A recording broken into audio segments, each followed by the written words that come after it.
ওকে, আমি gent PSP batch 5 এর day 2 এর আলোচনা শুরু করছি এবং আলোচনার শুরুতেই আমরা গতদিন যেখান থেকে শেষ করেছিলাম ঠিক ওখান থেকে স্টার্ট করব। ভেরিয়েবলের সংজ্ঞাটা লাস্ট ক্লাসে আমরা জেনেছি। কিছু স্পেসিফিক রুলস আছে, সেই রুলসগুলো আমরা জেনেছি। ওইটা আমি আরো একবার একটু রিপিট করে নেই। ভেরি বেসিক রুলস যেটা আমরা জানি, এবং রুলস ফলো না করলে সিনট্যাক্স এরর চলে আসে। সো এই বিষয়গুলো একেবারেই ম্যান্ডেটরি, বাট ভেরিয়েবলের আরো বেশ কিছু বিষয় আমাদের জানার দরকার আছে। লাইক আমরা যে ইম্পর্টেন্ট ইস্যুগুলো একটু দেখব সেটা হচ্ছে প্রিডিফাইন্ড ভেরিয়েবল স্কোপ, ভেরিয়েবলস আর variable from external source. So এই বিষয়গুলো আমাদের একটু জানা থাকার দরকার আছে।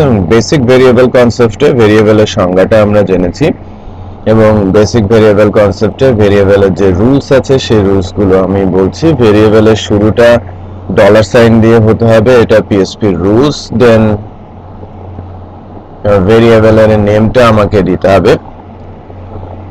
এই আমি যা লিখছি সেটা বেসিক্যালি একটা ভেরিয়েবল, এবং ভেরিয়েবলকে ডিক্লেয়ার করেছি, বাট এখানে কোনো ভ্যালু অ্যাসাইন করা হয় নাই।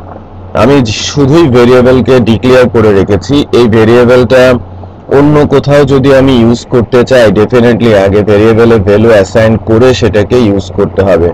এবং যখন আমি পরবর্তীতে গিয়ে এই ভেরিয়েবলকে, লাইক আমি অনেক পরে গিয়ে কোনো একটা জায়গাতে ভেরিয়েবলের ভ্যালু আমি অ্যাসাইন করব, তখন এই ভেরিয়েবলটা কিন্তু এই পার্টিকুলার লোকেশনে, লাইক আমি যদি বলি যে আমি 20th লাইনে গিয়ে আমি ভেরিয়েবলে ভ্যালু অ্যাসাইন করছি, তখন কিন্তু ওই ভেরিয়েবলটা আগে থেকেই ডিফাইন করা ছিল। ওকে, এটা একটা প্রিডিফাইন্ড ভেরিয়েবল হিসেবে। ভেরিয়েবলের ভ্যালু অ্যাসাইন করার জন্য আমরা ইকুয়াল সাইন ইউজ করি, অ্যাসাইনমেন্ট অপারেটর, এবং অ্যাসাইন করা ভ্যালুর উপর বেস করেই কিন্তু ভেরিয়েবলের টাইপ ডিফাইন হয়।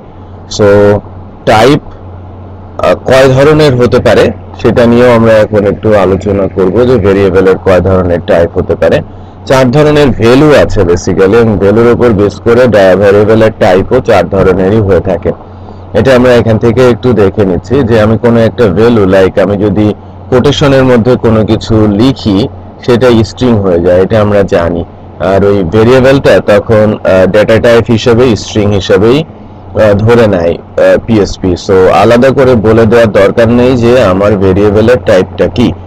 ওর ভেতরে যে ভ্যালুটা আমরা পুশ করছি সেই ভ্যালুটার উপর বেস করে সে তার টাইপ নিজে থেকেই ডিফাইন করে নিচ্ছে। আমি কি বোঝাতে পারছি? ওকে, সো ভ্যালু স্ট্রিং, সো আমার ডেটা টাইপ স্ট্রিং। সো আমি এখন যদি ভ্যালুটাকে নাম্বারে বলি, সেক্ষেত্রে আমার ডেটা টাইপ ইন্টিজার হবে। সো এই পাঁচটাতে একটু খেয়াল করছেন, আইএনটি ইন্টিজার ভ্যালু দেখা যাচ্ছে। আবার এটাকেই যদি আমি ফ্লোটিং পয়েন্টে নিয়ে যাই, তখন সেটাকে রিয়েল বলবে। পিএসপি তে ফ্লোট বলে কোনো কিছু নেই, সে রিয়েল বলে, REAL। ডেটা টাইপটা মূলত রিয়েল। আচ্ছা, আরেকটা আছে, সেটা হচ্ছে যে ট্রু ফলস ভ্যালু। সো আমি ট্রু বা ফলস যদি লিখি, তাহলে এই ভেরিয়েবলটা ডেটা টাইপ হিসেবে বুলিয়ান ডেটা টাইপ হবে। সো খুব সহজেই আমরা বুঝতে পারছি যে ভেরিয়েবলের ভেতরে ভ্যালু অ্যাসাইন করলে ওই ভ্যালুর উপর বেস করে সে নিজে থেকেই তার ডাটা টাইপটা সুন্দর করে ডিফাইন করে নিচ্ছে। সো এই ডিফাইন করে নেওয়ার যে ক্ষমতাটা, এটা অন্যান্য প্রোগ্রামিং ল্যাঙ্গুয়েজের চাইতে পিএসপির একটু বেশি। যেমন খুব powerful language Java, C, but তাদেরকে কিন্তু ডেটা টাইপ ডিফাইন করে দিতে হয়, তাই না? আদারওয়াইজ তারা নিজেকে সেটা ম্যানেজ করতে পারে না। মেমোরিতে জায়গা দখল করে বেশি জাভা, এই কারণে তারা মেমোরিটাকে সুন্দর করে ম্যানেজ করার জন্য ডাটা টাইপের স্পেসিফিক লেন্থ তারা সেট করে রেখেছে, যে কে কতটুকু ডাটা দখল করবে। আর ডাটা টাইপ ডিফাইন স্ট্রিক্ট করে দিয়েছে যাতে আপনি এলোমেলো ভাবে এটা ইউজ করতে না পারেন। আর পিএসপি সেই জায়গাটাতে কিন্তু অনেকটাই লিবারেল, সে নিজের থেকে সেটা ডিফাইন করে নেয়। দ্যাট ইজ ওয়াই এটা লাইট ওয়েট এবং ফাস্টার। সো এটা ইউজারের উপরে তারা দেয় নাই, বাট স্পেসিফিক ভ্যালুর জন্য কিন্তু তারা কতটুকু জায়গা দখল করবে সেটা তাদের নিজস্ব ভাবে ডিফাইন করে রেখেছে। আমরা জানি যে 1 ক্যারেক্টার 1 বাইট, তাই না? হ্যালো, ওয়ান ক্যারেক্টার 1 বাইট জায়গা দখল করে, আর ওয়ান ইন্টিজার 2 বাইট জায়গা দখল করে মেমোরিতে। সো ইন্টিজার কিন্তু ডাবল জায়গা দখল করে, ক্যারেক্টার অর্ধেক জায়গা দখল করে ইন্টিজারের চাইতে। ওকে, সো এটা ছিল একটা বিষয়। ভেরি বেসিক লেভেলের আলোচনা হচ্ছে ভেরিয়েবলের উপরে, এবং ভেরিয়েবলের অলমোস্ট সবকিছুই বেসিক লেভেলেরই। আমরা যদি দেখি যে ভেরিয়েবলের যে সিম্বল গুলো আছে বা ক্যারেক্টার গুলো সাপোর্ট করে, তার মধ্যে লেটার্স গুলো ক্যাপিটাল এবং স্মল, আর একটা সিম্বলই সে নেয়, সেটা হচ্ছে আন্ডারস্কোর। আন্ডারস্কোর ছাড়া অন্য কোনো সিম্বল সে কিন্তু অ্যালাউ করে না, ইভেন হাইপেনও। সো আমি যদি হাইপেন দেই তখন এটা কিন্তু আর ভেরিয়েবল থাকছে না। আবার যদি আপনি যে কোনো কিছু, যে plus minus multiplication division use করেন না কেন, তখন কিন্তু সেটা আর ভেরিয়েবল থাকে না। তো আমাদের ভেরিয়েবলের বেলায় যেটা করতে হবে সেটা হচ্ছে যে আমাকে অবশ্যই এ টু জেড এর মধ্যে থাকতে হবে স্মল এবং ক্যাপিটাল। আমাকে 0 to 9 নাম্বারের মধ্যে থাকতে হবে, এবং একটা সিম্বল আমি ইউজ করতে পারি, সেটা হচ্ছে আন্ডারস্কোর। তো সব মিলায়ে আমাদের ক্যারেক্টারের সংখ্যা হচ্ছে 63। এই নাম্বারটা আমাদের মনে রাখতে হবে। সো ভেরিয়েবল 63 ক্যারেক্টার সাপোর্ট করে, capital A to Z, small a to Z, 0 to 9 and underscore 26, 26, 10 and 1. So 63 character variable support করছে। কোশ্চিন আছে? এখন পর্যন্ত কোনো কোশ্চিন নেই। নাইস। সো আমি রেফারেন্স ভেরিয়েবল নিয়ে এখন একটু কথা বলবো। একটা ছোট্ট এক্সাম্পল আমি বলেন।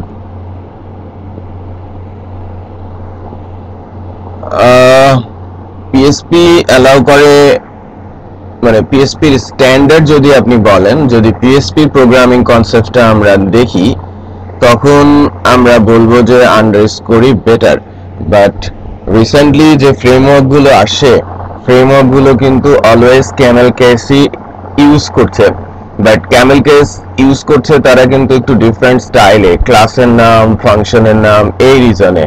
যদি আমি ভেরিয়েবলের কথা বলি, আমাদের সাজেশন, পিএসপি সাজেশন বলে যে always small letter, always small letter.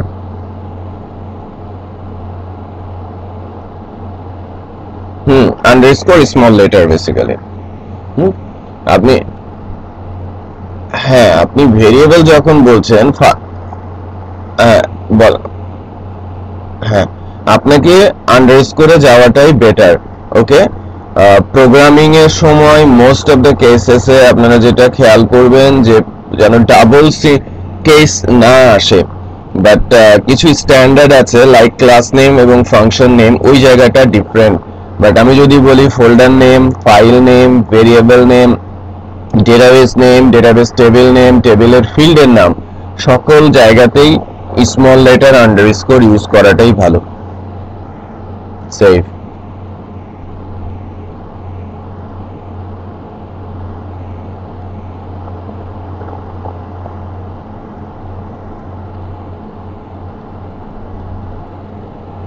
আমি একটু আপনাদের এক্সাম্পলটা একটু ঠিক করে নিই।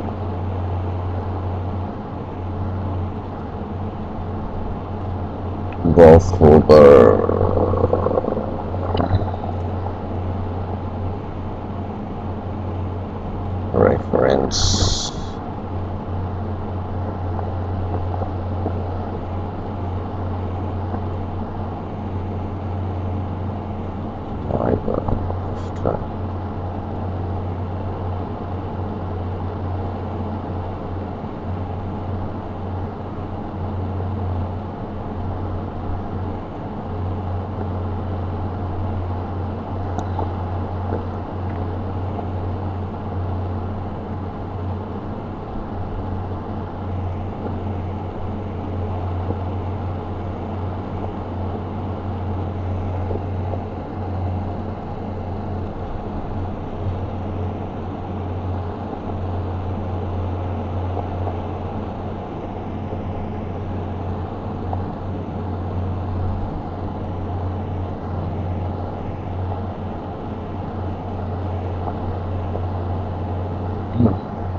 5.6 এর সাথে 7 এর বেশ ভালোই একটা ডিফারেন্স আছে এবং স্ট্রাকচারাল বেশ কিছু ইস্যুস রয়েছে। বেশ কিছু জিনিস 5.6 থেকে 7 এ আপ টু ডেট হয়েছে এবং 5 পয়েন্টের যে ভার্সনগুলো ছিল ওখান থেকে অনেক কিছুকে বাদ দিয়ে দেওয়া হয়েছে। সো আমি আপনাদের সাথে একটা লিংক শেয়ার করব উইদিন দিস উইক যে 7 থেকে 5.6 এর কি বাদ দিয়ে দেওয়া হয়েছে আর অ্যাডিশনাল কি এসেছে।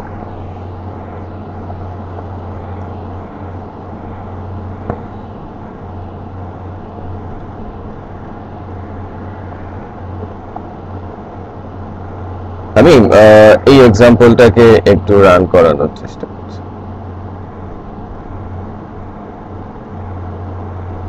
আমরা বেসিক্যালি ইউটিউবেই দিয়ে দেই, আমাদের যে চ্যানেলটা আছে আমরা আমাদের ভিডিওগুলো ইউটিউব চ্যানেলে ছেড়ে দেই। হ্যাঁ,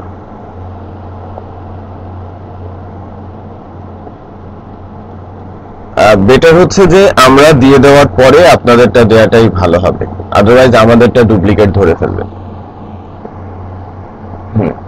মানে আমরা যখন আপলোড করব আমরা যেটা করি যে একটা প্লেলিস্ট আকারে আপলোড করি এবং এসইও করে দেই, এই কারণে একটু সময় লাগে।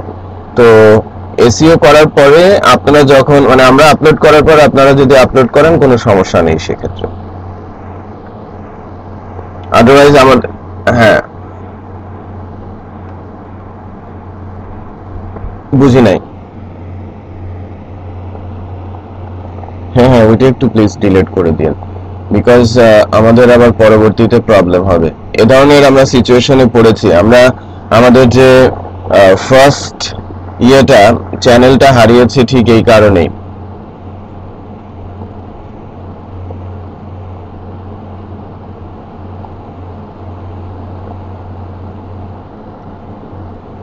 হুম হুম,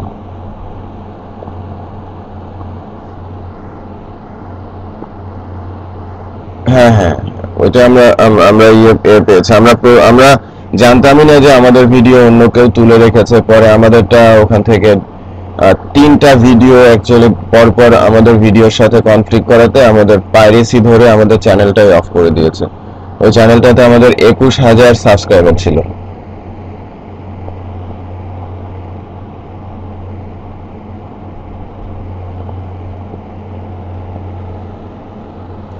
আচ্ছা, আমি বেসিক্যালি আলোচনাটা নিতে চাচ্ছি রেফারেন্স ভেরিয়েবলের ওপরে, কিভাবে রেফারেন্স ভেরিয়েবলটা কাজ করে সেটা একটু আমি দেখাতে চাচ্ছি। সিম্বলটা হচ্ছে যে অ্যাম্পারস্যান্ড ধরে আমরা মূলত কাজ করি রেফারেন্স করার জন্য। যে এই যে ভেরিয়েবলটা ফোর ভেতরে যে ববটা আছে, আমি অ্যাম্পারস্যান্ড ধরে বার হিসেবে যখন আমি কল করছি, একটু যদি আমরা দেখি যে ডেফিনেটলি এই 4 এর ভেতরে কি আছে, ববই তো আছে, তাই না?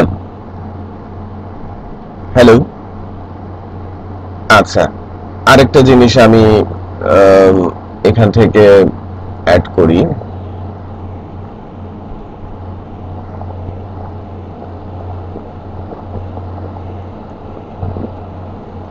একটু খেয়াল করেন আমি বারের মধ্যে কি এনেছি, my name is this bar, right? 4 চলে আসে বারের মধ্যে। আমি যদি 4 দেই, 4টা ইকো করি, সরাসরি এই যে 4 ভ্যালু বব সেটা আমি দেখতে পাচ্ছি এখন। এবার যদি আমি আউটপুট হিসেবে বারকে দেখতে চাই,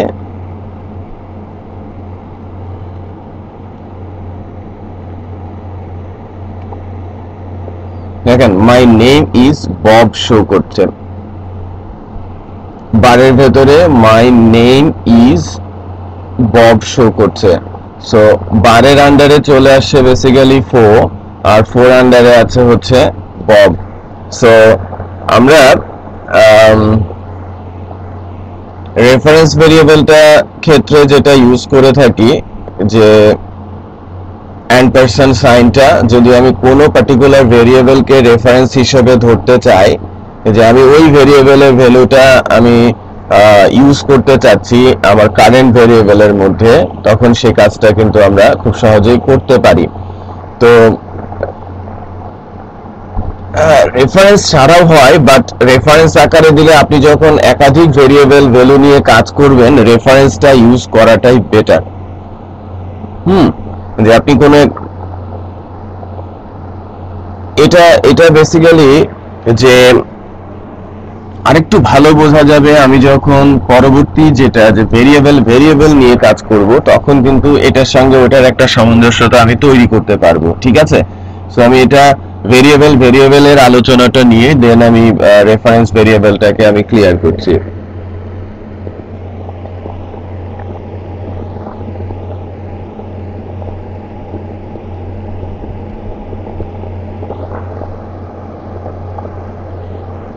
না, ডেফিনেটলি আপনি যে কোনো ভাবেই দিতে পারেন। হ্যাঁ, আপনি যে কোনো ভাবেই দিতে পারেন। হুম হুম হুম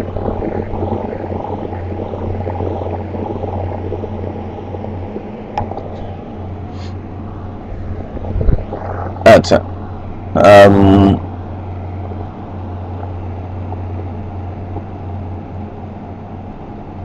প্রিডিফাইন ভেরিয়েবল, এখানে কয়েকটি ইস্যু আছে প্রিডিফাইন ভেরিয়েবলের। যে আমি যখন কোনো একটা ভেরিয়েবলকে ডিফাইন করছি, সেটা কোথায় কিভাবে ডিফাইন করা আছে সেটা সম্পর্কে আর কি ডিসিশন নেওয়া। তিনটা এরিয়া আছে মূলত, যে ভেরিয়েবল কোথায় আছে এবং কিভাবে আছে। সো ভেরিয়েবল মূলত তিনটা স্কোপে কাজ করে। ভেরিয়েবল স্কোপ যদি আমরা বলি, যে লোকাল স্কোপ, গ্লোবাল স্কোপ এবং ফাইল স্কোপে, যে লাইক একটা আমি আমি কিভাবে এটাকে ইউজ করছি তার উপরেও নির্ভর করে। সো ফার্স্ট আপ যদি আমি বলি যে ভেরিয়েবল স্কোপ এবং এটা কিভাবে কাজ করছে, মনে করেন আমি আমার যে ফাইলটা আছে সেখানে আমি a=1 দিচ্ছি, অ্যাসাইন করেছি একটা ভেরিয়েবল।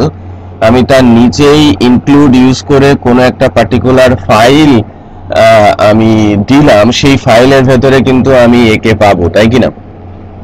এটা তো আমরা অনেকবারই করেছি, রাইট? এটা বোঝেন নাই না?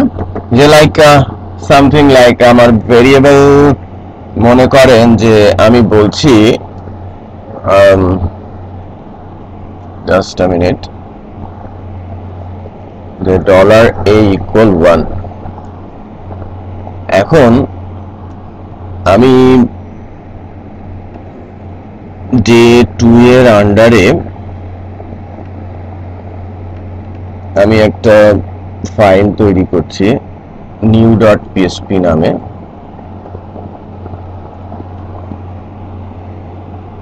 ওকে, new.php তে আমি যদি বলি যে echo $a, এবং এই new.php টাকে যদি এখন আমি রান করানোর চেষ্টা করি, তখন আনডিফাইন্ড ভেরিয়েবল সে বলবে, রাইট? এটাই স্বাভাবিক, কারণ এখানে একে আমি ডিফাইনই করি নাই, বাট ভেরিয়েবলের ভেতরে আমার এ ডিফাইন করা আছে। আমি ইনক্লুড বলছি নিউ পিএসপি। এবার আমি আমার ভেরিয়েবল ফাইলটাকে রান করাই, আমার আউটপুট 1 আসছে, কারণ এই new.php যাকে আমি ইনক্লুড করেছি এর ভেতরে একে ইকো দেওয়া আছে, দ্যাট মিন্স ইউজ করা আছে, তাই কিনা? সো স্কোপটা হচ্ছে ডিফারেন্ট ফাইলের, আমি এখান থেকে ডিফারেন্ট একটা ফাইলের ভেতরে সেটা ইউজ করছি।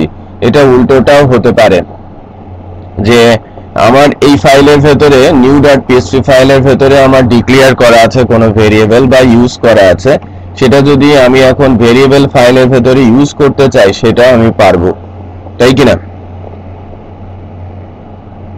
মানে উল্টোটা হতে পারে না? আমি যদি এখানে ডিক্লেয়ার করি আর ভেরিয়েবল ফাইলে যদি ইউজ করতে চাই, সেক্ষেত্রে নিচে ইউজ করতে হবে আমাকে, উপরে না, কারণ উপরে ডিক্লেয়ার হয়েছে, নিচে আমি ইউজ করতে পারছি। আবার উপরে যদি আমি নিউ ফাইলটা উপরে যদি ইনক্লুড করি, নিচে যদি আমি এটাকে ইউজ করতে চাই, সেটা আমি পারবো। এবং আপনারা এটা অনেকবারই করেছেন, এটা ভেরিয়েবলে করেন নাই, আপনারা সম্ভবত অবজেক্টে করেছেন। যে লাইক আপনারা যে কাজটা র কোডিং এ করে থাকেন, যে কোনো একটা পার্টিকুলার কানেকশন ফাইলে ডেটাবেজের অবজেক্ট ক্রিয়েট করে দেন কানেকশনের জন্য এবং ওই অবজেক্টটা অন্যান্য ফাইলে ইউজ করেন, তাই না? আচ্ছা আচ্ছা, সো এটা তো আপনারা স্পেশালি করেছেন। না, এবার আসি ভেরিয়েবলের আরো দুইটা স্কোপ আছে, একটা হচ্ছে গ্লোবাল স্কোপ আর একটা হচ্ছে local scope.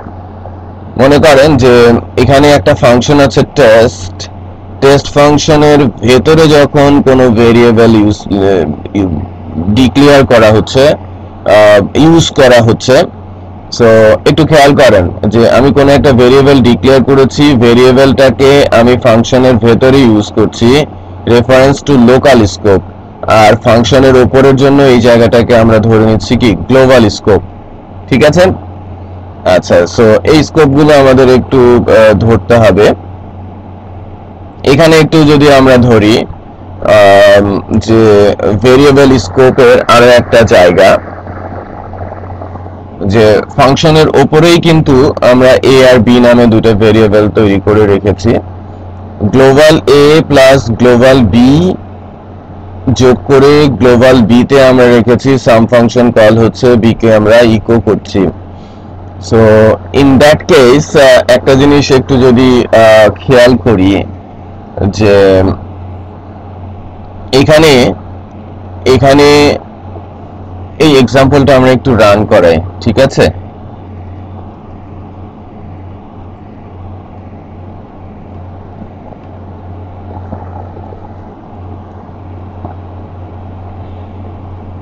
Control shift V দিয়েছি, ওই গেল, আসছে এবার? হ্যাঁ হ্যাঁ, আসছে আসছে, থ্যাংক ইউ। সো বি এর ভ্যালুটা, তাই না? সো 3 আমার আউটপুট আসছে। এটা যদি আমরা দেখি যে বেসিক্যালি কিভাবে কাজ করছে, সো আমার ভেরিয়েবলে ভ্যালু অ্যাসাইন করা আছে, ভেরিয়েবলে ভ্যালু অ্যাসাইন করা আছে সুপার গ্লোবালস এটা। সো গ্লোবাল এ এই ভেরিয়েবলকে ধরেছে, গ্লোবাল বি ভেরিয়েবলকে ধরেছে, গ্লোবাল বি তে ভ্যালু অ্যাসাইন হয়েছে। সো আমার ফাংশনটা যখন কল হয়ে গেছে তখন কিন্তু বি এর মধ্যে এখন আমার আছে কত? 3, তাই তাই কি না? সো আমি যদি এই সামটাকে বন্ধ করে দেই, হাসান, আমার আউটপুট কত আসবে? বি এর মান কত? 2 আসবে। ওকে, সো আবারও বলছি যে এই ভেরিয়েবলের উপরে স্পেসিফিক ভাবে যদি কোনো কোশ্চিনের কথা বলেন, ডিরেক্ট কোশ্চিনের চাইতে আপনার এই ইউজ রিলেটেড, এক্সাম্পল রিলেটেড কোশ্চিনই ম্যাক্সিমাম কেসে দেখা যায়। সো ওখানে ফাংশন, হ্যাঁ বলেন।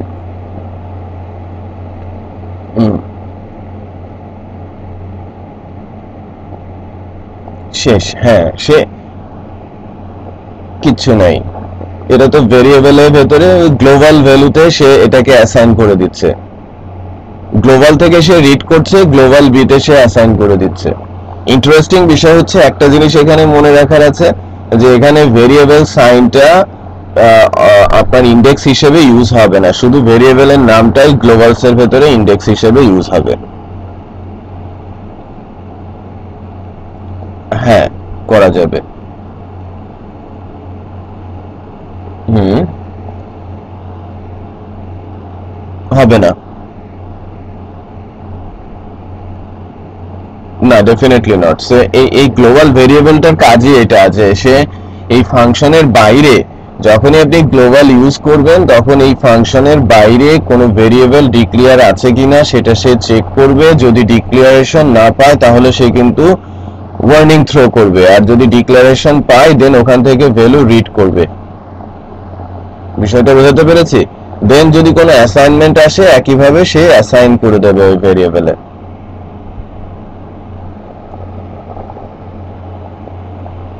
Right, definitely.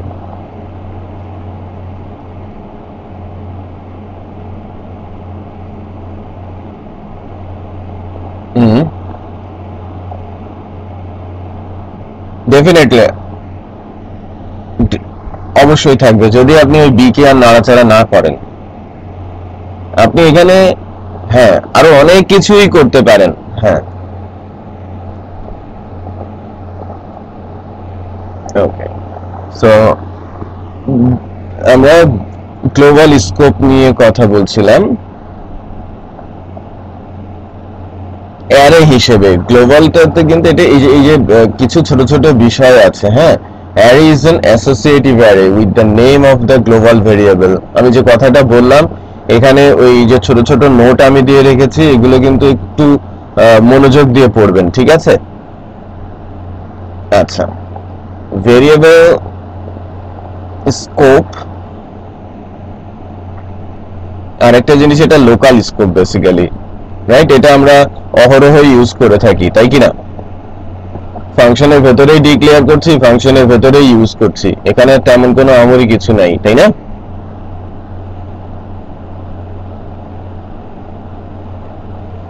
হুম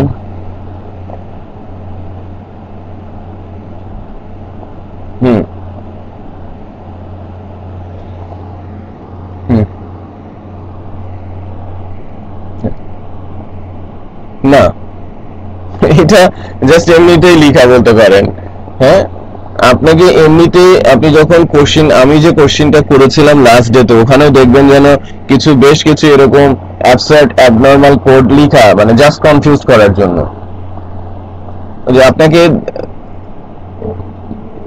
ডেফিনেটলি আপনি চিন্তা করতে পারবেন না যে কোন লেভেলে আপনাকে কনফিউজ করবে।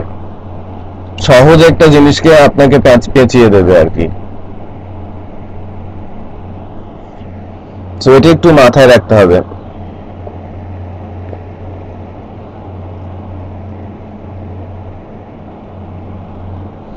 আচ্ছা, তো ভেরিয়েবল স্কোপ নিয়ে যে নোটগুলো আছে, যেটা খুবই গুরুত্বপূর্ণ, এটা একটু ধৈর্য ধরে পড়তে হবে। এবার ভেরিয়েবলস। হ্যাঁ। হুম।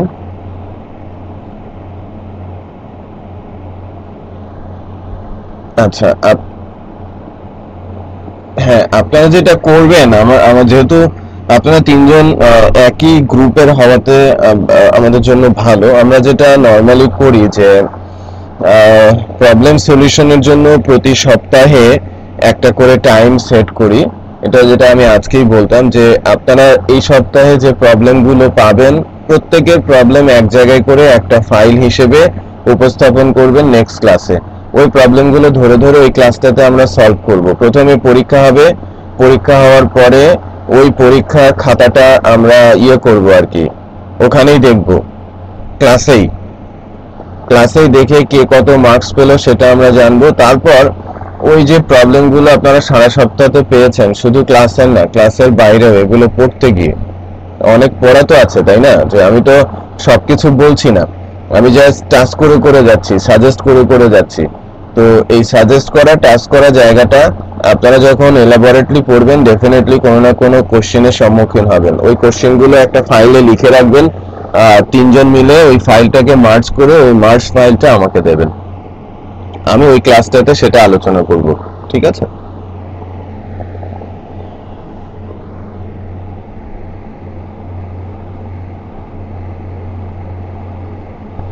সো ভেরিয়েবল এটা একটু আমরা দেখি। এটা মানে ডাবল ভেরিয়েবল, যেটা আমরা তো কোনো কোনো কেসে ইউজ করি, তাই না? এটাকে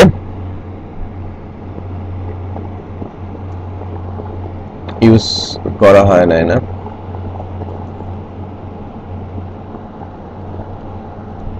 ইন্টারেস্টিং আর কি। Control shift V, great. So control shift V দিয়ে আমাদের কাজ হয়েছে, বাট এটা কি হলো?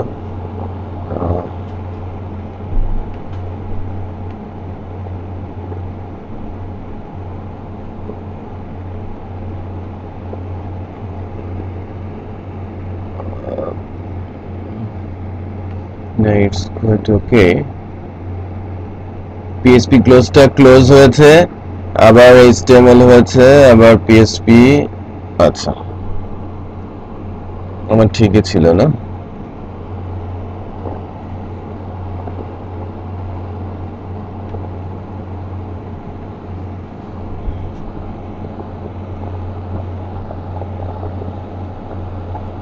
না, ঠিক ওভাবে আসে না ফরম্যাট। এটা তো সরাসরি HTML, তাই না? এটা HTML।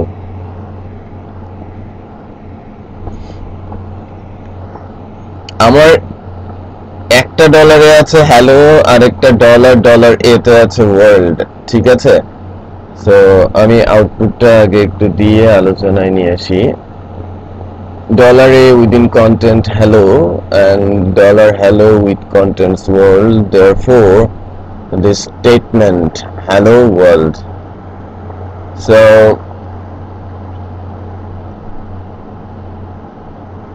ডলারে আছে হচ্ছে হ্যালো, আর ডলার এতে আছে ওয়ার্ল্ড। এটা কিন্তু জাস্ট এগুলো সব ইকো হয়ে গেছে। আমার যে রেফারেন্স বা স্কোপ ভেরিয়েবল এটা দিয়ে তেমন কিছু বোঝা যাচ্ছে না।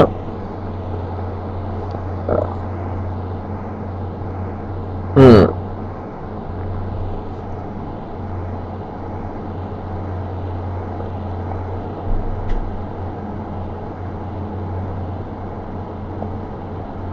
হ্যাঁ,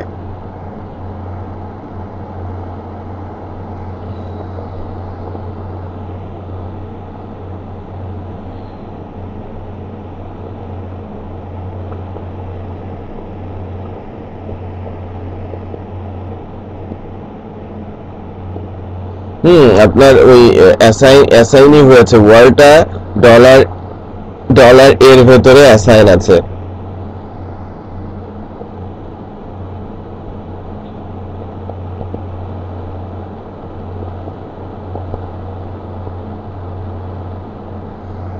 সো আপনি একটা জিনিস খেয়াল করেন যে আমরা মানে ডাবল ডলার এর মানে বিষয়টা কি। আমরা নর্মালি কি হয় একটু খেয়াল করেন, যদি যে একই ভেরিয়েবলে যদি আমরা দুইটা ভ্যালু রাখতে চাই, আমি রিপিট করছি, একই ভেরিয়েবলে যদি আমি দুইটা ভ্যালু রাখতে চাই, আমি যদি এই কাজটা করতাম, এখন কি এর ভেতরে ওয়ার্ল্ড থাকতো না হ্যালো থাকতো? লাস্টেরটা থাকতো, বাট আমি প্রথমটা এবং লাস্টেরটা দুইটাই রাখতে চাচ্ছি।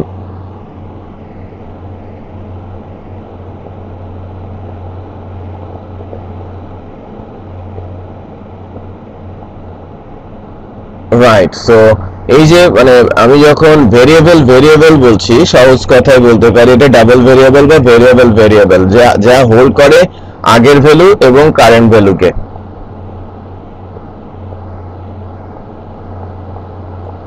মানে আমি কি বোঝাতে পেরেছি হাসান, রবিন এবং মাইনুল ভাই? হাসান বোঝে নাই? আচ্ছা, আবারও বলছি।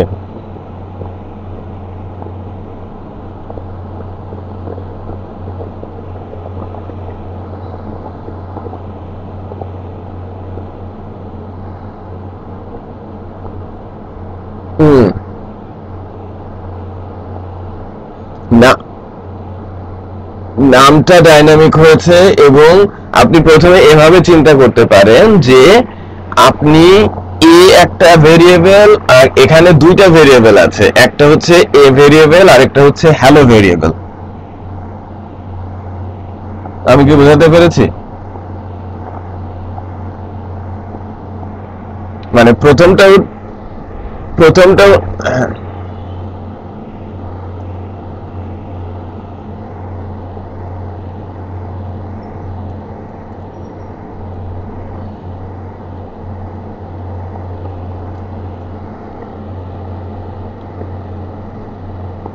এই যে উপরে ওয়ার্ল্ড দেখিয়েছে, খেয়াল করেছেন?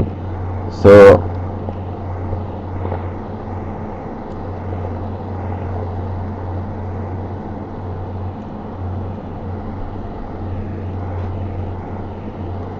ওয়ার্ল্ড করেছে, কজ আমার হ্যালো তো আমি কোথাও লিখি নাই, লিখেছি?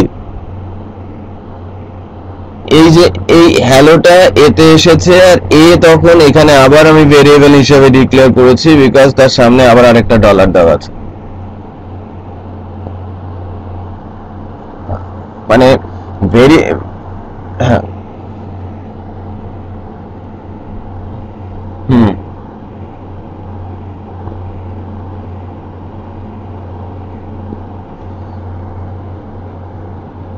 জাস্ট বোঝানোর জন্য, নাথিং এলস।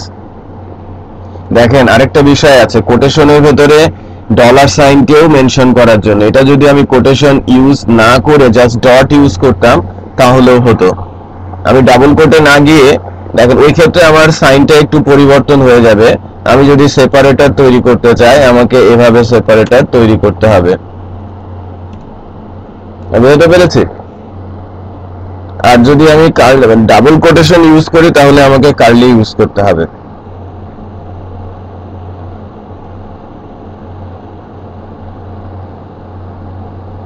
এই ডাবল কোটটা সেপারেটর হিসেবে কাজ করছে। এই যে এই, হ্যাঁ দেখেন কার্লিটা যেটা কাজ করছে, যে এই যে দুটো ডাবল ডলার না, একটা ডলারকে ডাবল কোট চিনে, দুইটা ডলারকে সে চিনে না। ঠিক আছে?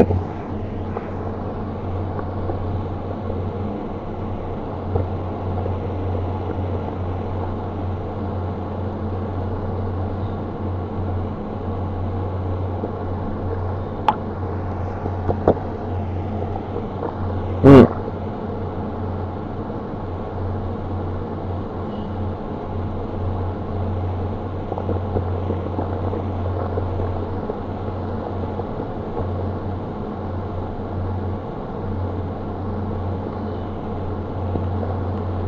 ওকে না? আচ্ছা, আপনারা আরেকটা জিনিস একটু দেখবেন, সেটা হচ্ছে যে ভেরিয়েবলের উপরে পিএসপি ডট নেটে যে মানে থরো আলোচনা রয়েছে, এর মধ্যে প্রতিটা সেগমেন্ট কিন্তু আলাদা আলাদা করা আছে। ঠিক আছে?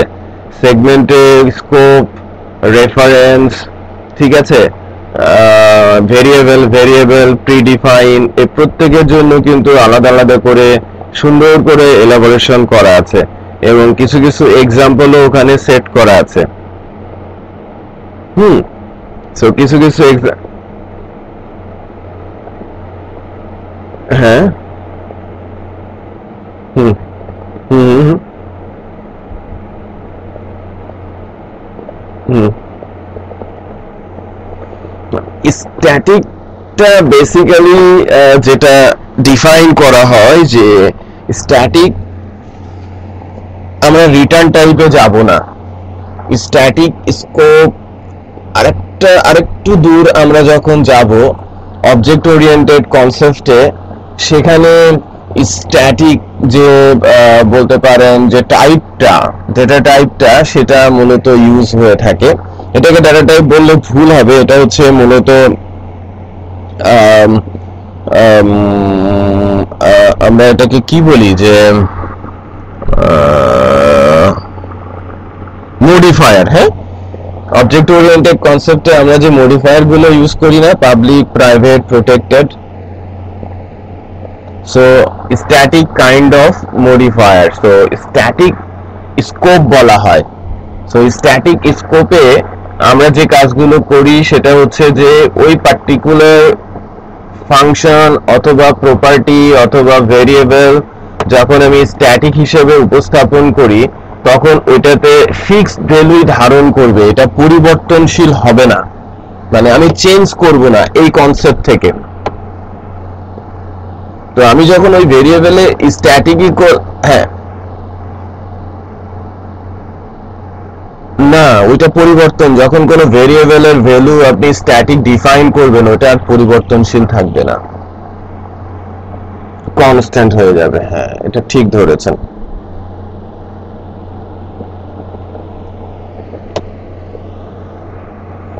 হুম, হুম, আপনি টেস্ট করে দেখবেন। এই যে যেগুলো আপনার মাথায় আসবে না, এগুলো আপনি ঘাটাঘাটি করে শেষ পর্যন্ত যাওয়ার চেষ্টা করবেন, এটাই অ্যাকচুয়ালি কোশ্চেন। এবং এর সলিউশনটাই আপনারা পরবর্তীতে লাগবে।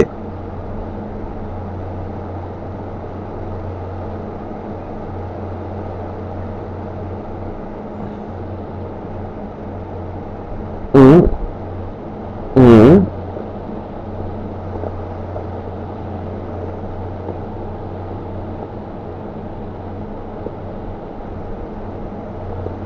হ্যাঁ হ্যাঁ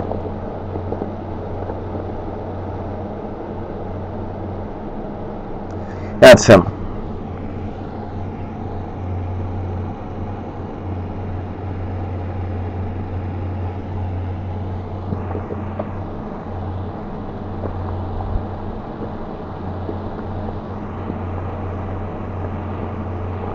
হুম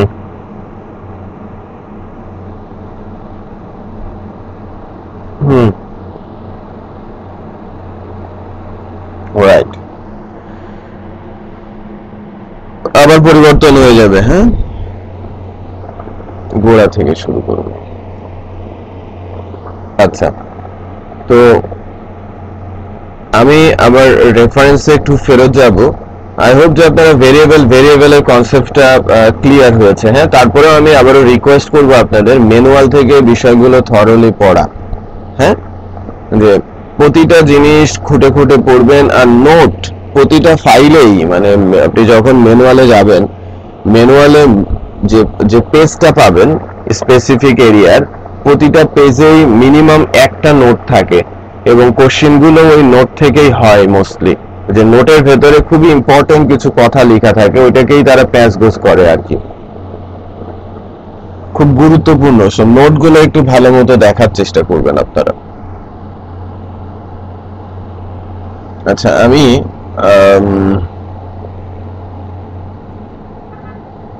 রেফারেন্স ভেরিয়েবলের একটা ছোট্ট এক্সাম্পল লিখি। আমরা তো মানে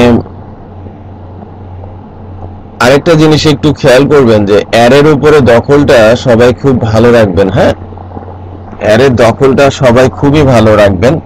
যে বেসিক লেভেলের প্রথম যে 15টা কোশ্চিন হবে, প্রতিটা কোশ্চিনেই, অলমোস্ট প্রতিটা কোশ্চিনেই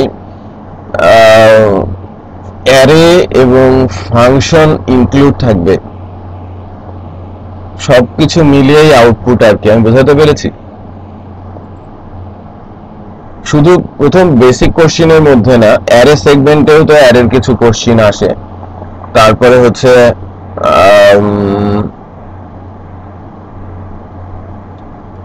ফাংশন সেগমেন্ট, ডেটা টাইপ সেগমেন্টেও কিন্তু ফাংশন এবং অ্যারের কিছু কোশ্চিন ইনক্লুডেড থাকে। তার মানে অ্যারের কনসেপ্টটা খুব সুন্দর করে আপনাদের ক্লিয়ার হতে হবে। সো আমি অ্যারে আলোচনা করব, তার আগে আমি একটা ছোট্ট অ্যারে দিয়েই একটু রেফারেন্স যে ভেরিয়েবলটা আছে, সেই রেফারেন্স ভেরিয়েবলের একটা এক্সাম্পল ইউজ করার চেষ্টা করছি।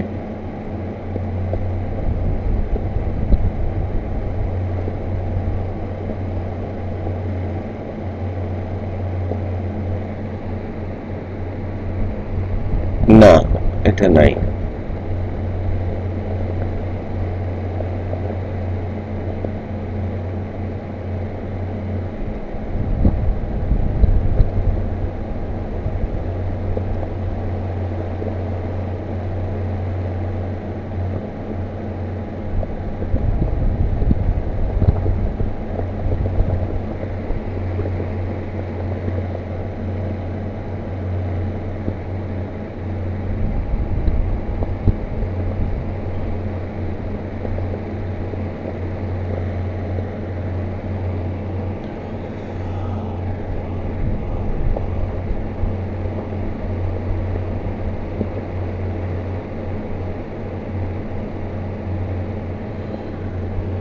আচ্ছা,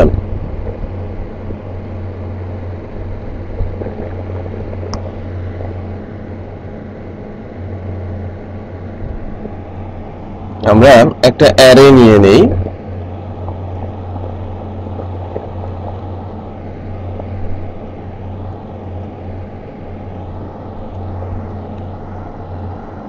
এটা কি ধরনের অ্যারে হলো?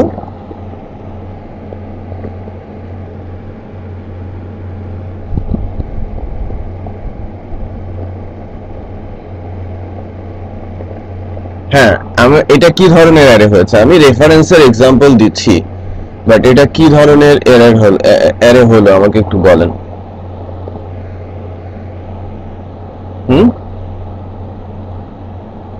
লিনিয়ার,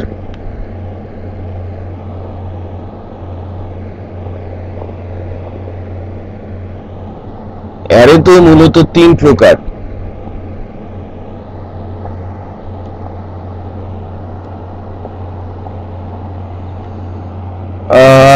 হ্যাঁ, এটা ইন্ডেক্স অ্যারে, আরে সবগুলোই ইন্ডেক্স, বাট অ্যারে টাইপ হচ্ছে 3টা, নিউমেরিক, অ্যাসোসিয়েটিভ এবং multi dimensional. So numeric associative হচ্ছে 1 ডাইমেনশনাল, আর মাল্টি ডাইমেনশন বলতে ডাইমেনশনের ভিতরে ডাইমেনশন আর কি, রো আর কলামের সমষ্টি। তো এটা 1 ডাইমেনশনাল অ্যারে, বাট এটা নিউমেরিক অ্যারে, এর ইন্ডেক্স গুলো অটো ডিফাইন 0 1 2 এরকম। আবার আমরা ইন্ডেক্স যখন ডিফাইন করে দেই তখন সেটা অ্যাসোসিয়েটিভ অ্যারে। ঠিক আছে, সো ওই আলোচনা আসবে, আমাদের অ্যারে ডিটেল আলোচনা আসবে। আমি মূলত এখন যেটা করব সেটা হচ্ছে যে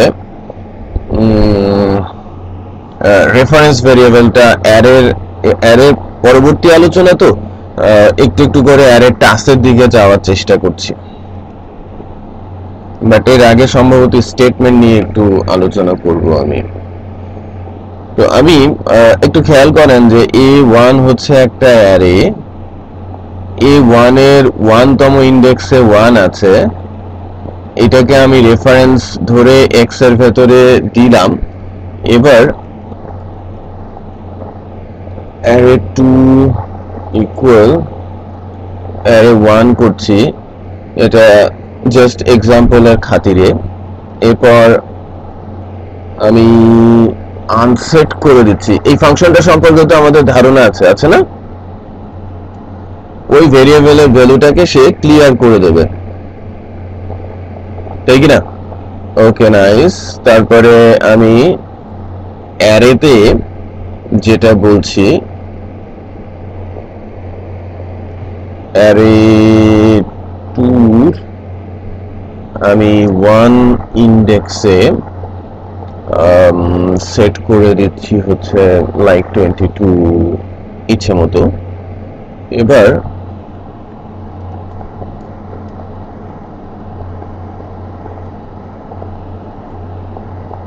প্রিন্টার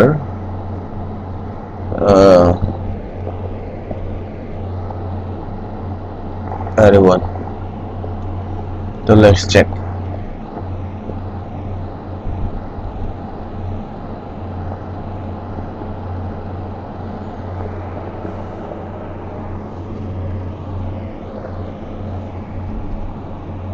আমার array 1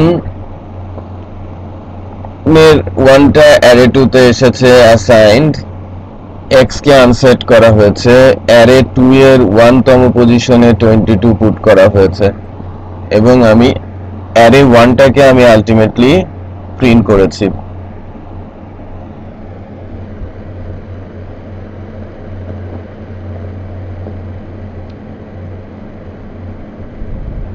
আমার আউটপুটে আছে হচ্ছে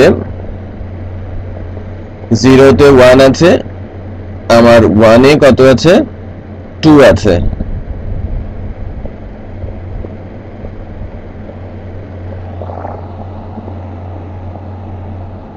এই দুটো লাইন বেসিক্যালি জাস্ট কনফিউশন তৈরি করার জন্য,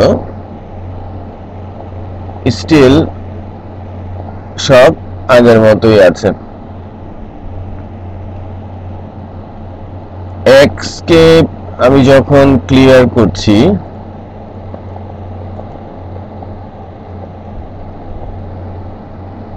রেফারেন্স ধরে যেটা হওয়ার কথা,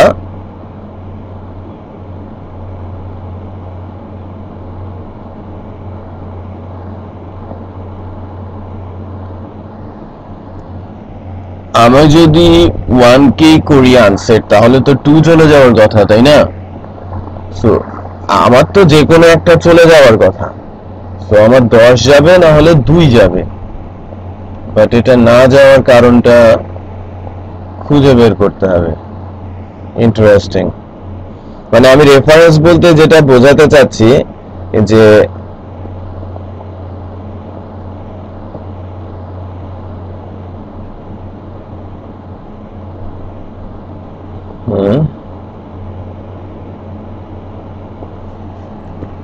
না, ডেফিনেটলি আপনি যদি অ্যারে 1 এর এটা দেন আনসেট করে, এটা চলেই যাবে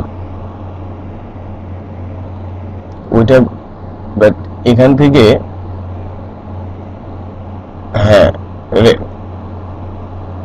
রেফারেন্সটা পাচ্ছে না। আমি যেটা বোঝাতে চাচ্ছিলাম, এখন যেটা হলো সেটাই হওয়ার কথা আউটপুট।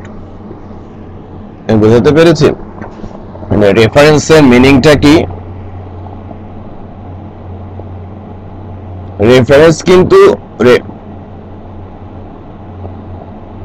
হ্যাঁ, রেফারেন্স হচ্ছে ভাইস ভার্সাতে, যে আমি যদি কোনো রেফারেন্স ভেরিয়েবল থাকে আমার, ওই রেফারেন্স ভেরিয়েবলের ভ্যালু আমরা কি করতে পারি, যে আমার রেফারেন্স যেটা, যে মানে ধরেন আমি এখানে যেটা বলছি যে এক্স এর ভেতরে আমি অ্যারে 1 কে ইউজ করছি, অ্যারে 1 এর 0 ইন্ডেক্স কে ইউজ করছি।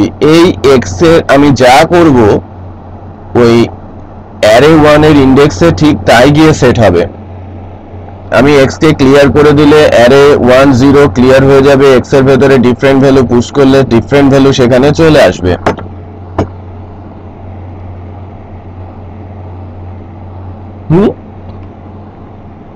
Let's try once more time.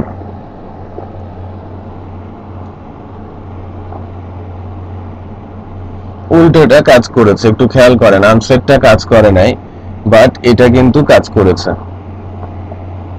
খেয়াল করেছেন আমি এক্স এ সেট করেছি কি 90, আর অ্যারে 1 এর এই পজিশনে 0 পজিশনে এখন আমি 90 পাচ্ছি।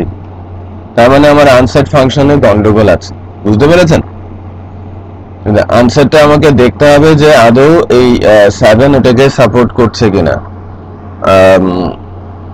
মাইনুল ভাই, হাসান ভাই এবং রবিন ভাই,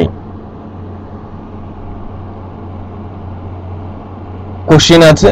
কোশ্চিন আছে এখানে। দেখেন একটু একটা জিনিস খেয়াল করেন, যে আমি যদি এখন ইকো বলি এক্স, আমার এক্স এর ভেতরে কত আছে? 10। এক্স এর ভেতরে 10 আছে।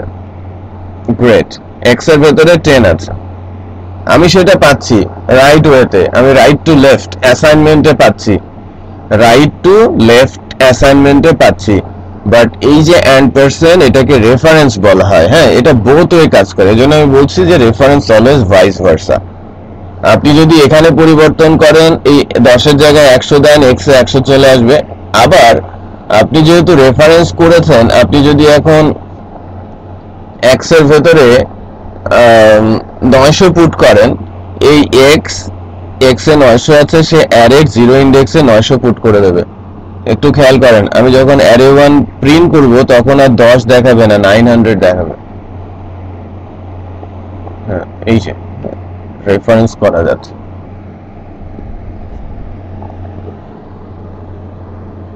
বুঝতে পেরেছি কি এখন?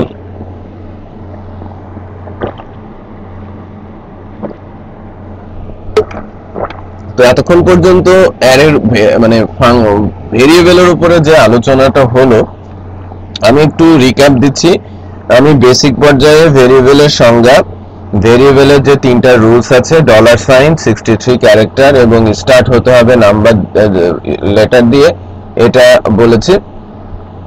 আর তারপরে আমরা ভেরিয়েবলের স্কোপ বলেছি, ডিফারেন্ট ফাইলে, গ্লোবালে এবং লোকাল স্কোপ বলেছি। আমরা রেফারেন্স ভেরিয়েবল বললাম এবং আমরা ভেরিয়েবল বললাম। আপনারা একটু এটা নিয়ে 10 মিনিট একটু চিন্তা ভাবনা করেন, আমি আবার ব্যাক করছি। ঠিক আছে? থেকে যদিও মনে হবে ক্লিয়ার, আর একটু ডেপথে যখন যাবেন তখন প্রয়োজন পড়বে আরো অনেক কিছু জানার। হ্যাঁ, সো আমি বারবার বলছি যে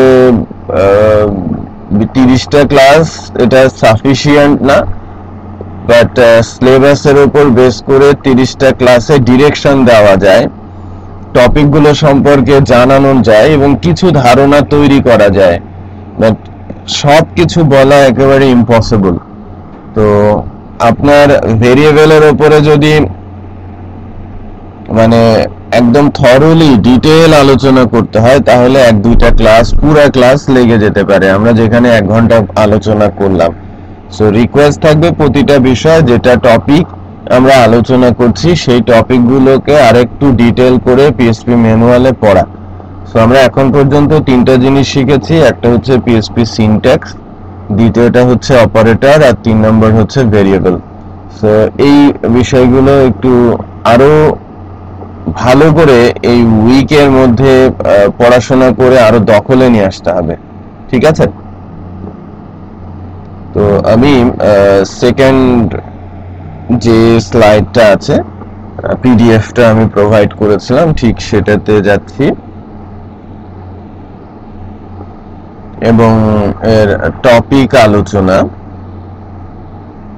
ডিসিশন মেকিং। বেসিক্যালি এটা স্টেটমেন্ট, কন্ডিশনাল স্টেটমেন্ট, একেবারেই straightforward, very simple.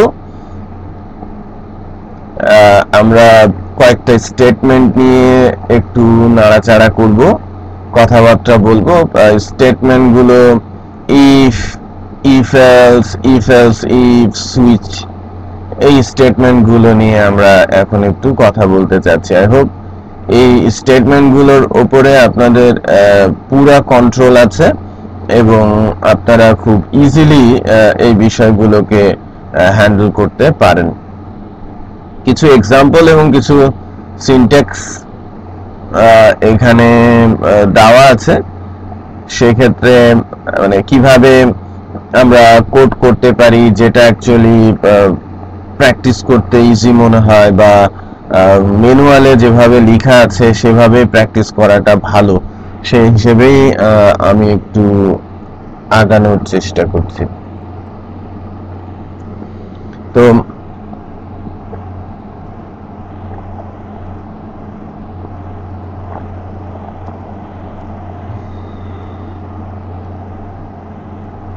Decision making এ মূলত যেটা হয়ে থাকে যে পিএসপি তে ডিসিশন মেকার হিসেবে 4টা কন্ডিশনাল স্টেটমেন্ট রয়েছে। এটার মধ্যে অন্যতম হচ্ছে ইফ, দেন আছে ইফ এলস, দেন আছে ইফ এলস ইফ, আর 4 নম্বরে আছে সুইচ। ঠিক আছে, আমরা তো অনেকদিন ধরে কাজ করছি, কোনটা কোন পারপাসে আমরা ইউজ করি। হাসান ভাই আমাকে ইফ এলসটা বলবে, মাইনুল ভাই সুইচটা বলবে, রবিট ভাই ইফ এলস ইফটা বলবে।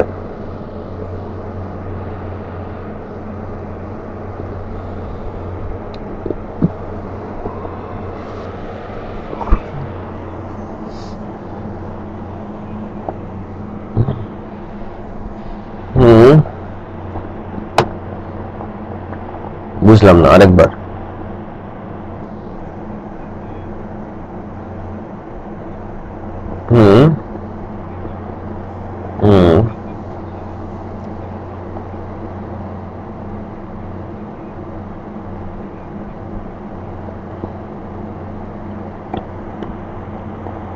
কনফিউশন আমার রয়ে গেল। হাসান ভাই ইয়ে বলেন একটু, মাইনুল ভাই বলেন সুইচ নিয়ে।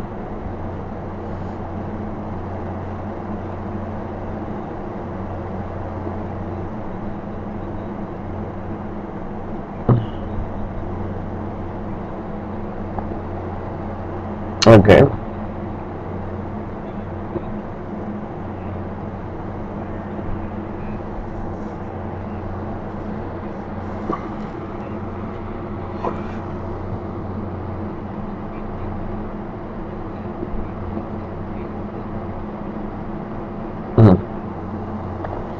বাট আমরা সকল ইফ এলস ইফ কে কি সুইচে কনভার্ট করতে পারি?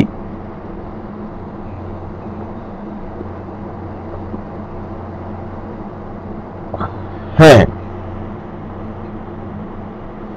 আমরা, ঠিক আছে, প্রথমটা ঠিক আছে, যদি ইফে কন্ডিশনের সংখ্যা বা ব্লকের সংখ্যা বেড়ে যায়, সেখানে আমি সুইচ ইউজ করতে পারি, ইটস গুড।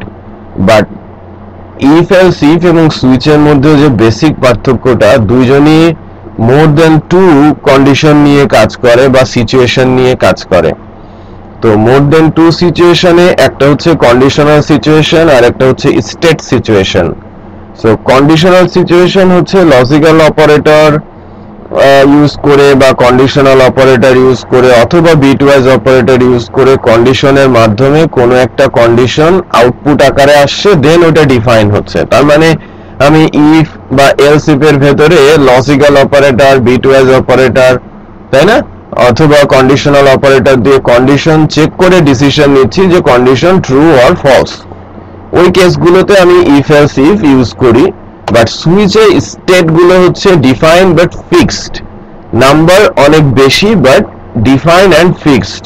লাইক কোন একটা স্ট্রিং এ বি সি ডি অথবা নাম্বার 1 2 3 4, এভাবে কিন্তু কেসগুলোকে ডিফাইন করা হয়। যদি কেসের নাম্বারটা কন্ডিশনাল হয়, সেটা কিন্তু আমি ওয়ার্ক করাতে পারবো না সুইচে, তাই কিনা?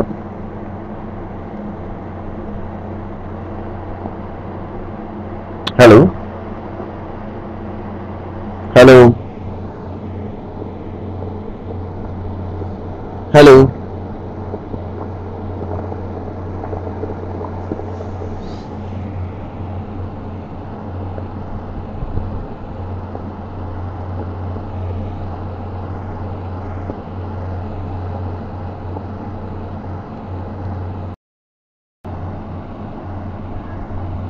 একটু থরলি বলি যে ইফ কেন ইউজ হয়। ইফ মূলত one state define, one state কন্ডিশনের জন্য, যে সিচুয়েশন একটা, আমাকে ডিসিশন নিতে হবে, ট্রু হলে ভেতরে ঢুকবো, আদারওয়াইজ ঢুকবো না। সো সেক্ষেত্রে ইফ। সিচুয়েশন দুইটা, ট্রু হলে একটা কাজ, ফলস হলে আরেকটা কাজ, ইফ এলস। সিচুয়েশন দুইয়ের অধিক, তখন ইফ এলস ইফ অথবা সুইচ। বাট ডিসিশন নেওয়ার ক্ষেত্রে, আমরা শুনতে পাচ্ছি? হ্যাঁ, ডিসিশন নেওয়ার ক্ষেত্রে আমি কখন ইফ এলস ইফ ইউজ করব, কখন সুইচ ইউজ করব, যখন দেখব যে আমাকে স্টেট গুলো ডিফাইন করতে কন্ডিশনাল অপারেটর, লজিক্যাল অপারেটর বা বিটওয়াইজ অপারেটরের হেল্প নিয়ে কন্ডিশনের আউটপুট দেখে আমাকে ডিসিশন নিতে হচ্ছে, তখন আমি ইফ এলস ইফ ইউজ করব। আর যখন আমার স্টেট গুলো ডিফাইন করা আগে থেকেই ফিক্সড, প্রি ডিফাইন, এটা like 1 2 3 4 A B C D X Y Z, ঠিক এই কেসগুলোতে আমরা সুইচ ইউজ করব। ঠিক আছে, নাইস। নাও এখন কথা হচ্ছে যে সরি, আমি স্ক্রিনটা শেয়ার দেই নাই।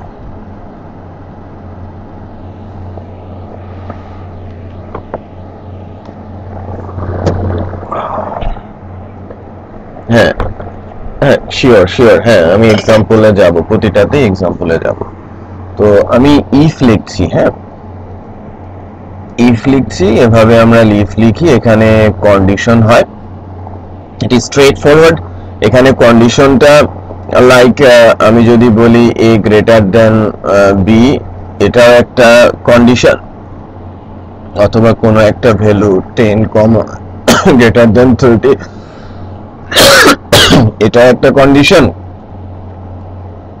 ট্রু, এটার একটা কন্ডিশন, রাইট?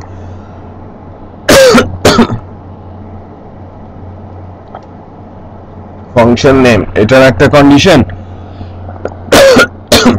আমি কি বোঝাতে পারছি? তার মানে আমি এই এরিয়াতে যদি আমি কন্ডিশনাল বলছি, বাট তারা এই জায়গায় কোনো একটা স্টেট চায়, যে লাইক এখানে কোনো একটা বুলিয়ান ভ্যালু আসুক। এই বুলিয়ান ভ্যালুটা একটা ভেরিয়েবলের মাধ্যমেও আসতে পারে, ভেরিয়েবলের ভ্যালু দিয়েও হতে পারে, কোন একটা ফাংশন কলিং এও হতে পারে যে ফাংশনটা বুলিয়ান ভ্যালু রিটার্ন করছে, কোন একটা অ্যারের ইন্ডেক্সও হতে পারে, রাইট? কন্ডিশনাল অপারেটরও হতে পারে, যে লাইক আমি কিছুক্ষণ আগে বলছিলাম A greater than B, something like that. So logical conditional operator, right, এরকম হতে পারে যে like A greater than B and b greater than c, তার মানে আমার এখানে লজিক্যাল অপারেটরও আসতে পারে, and or not. ওকে, কোন একটা ভেরিয়েবলও এখানে আসতে পারে যার ভেতরে দেখা যাচ্ছে যে এরকম ভ্যালু আছে, রাইট? আচ্ছা, আবার এরকমও হতে পারে যে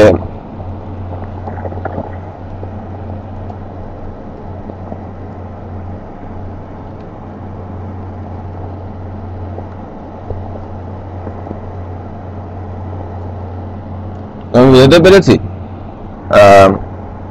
যে কোনোভাবেই কোনো একটা ডিসিশন পেলেই আমরা স্টেটমেন্টের কন্ডিশন এরিয়ায় তাকে বসাতে পারি, আর এটা হচ্ছে মূলত স্টেটমেন্ট ব্লক। এখানে আমি ইচ্ছে মতো স্টেটমেন্ট দিতে পারি। ইন্টারেস্টিং বিষয় হচ্ছে যে আমরা স্টেটমেন্টগুলোকে নেস্টিংও করতে পারি। তার মানে আমি চাইলে ইফের মধ্যে ইফ ব্লকও বসাতে পারি। আমি যদি মনে করি যে ইফের ভেতরে ইফ বসাবো, সেটা পসিবল। নাম্বার অফ ইফ বসাবো, ইটস কোয়াইট পসিবল। সো এখানে কোনো সমস্যা নেই যে আমি ইফের ভেতরে ইফ দিয়ে নেস্টিংও করতে পারছি। অলওয়েজ যেটা কাজ করে সেটা হচ্ছে এই কন্ডিশনটা ট্রু হলে ভেতরে যাবে, এই কন্ডিশনটা ট্রু হলে এর ভেতরে যাবে। এটা যদি ফলস হয় তাহলে পুরোটা স্কিপ করবে, এই কন্ডিশনটা চেক করবে, এটা ট্রু হলে ভেতরে যাবে, আর যদি না হয় সে বের হয়ে যাবে, তাই কি না? আচ্ছা, সো আমি কি কোড লিখে লিখে দেখাবো?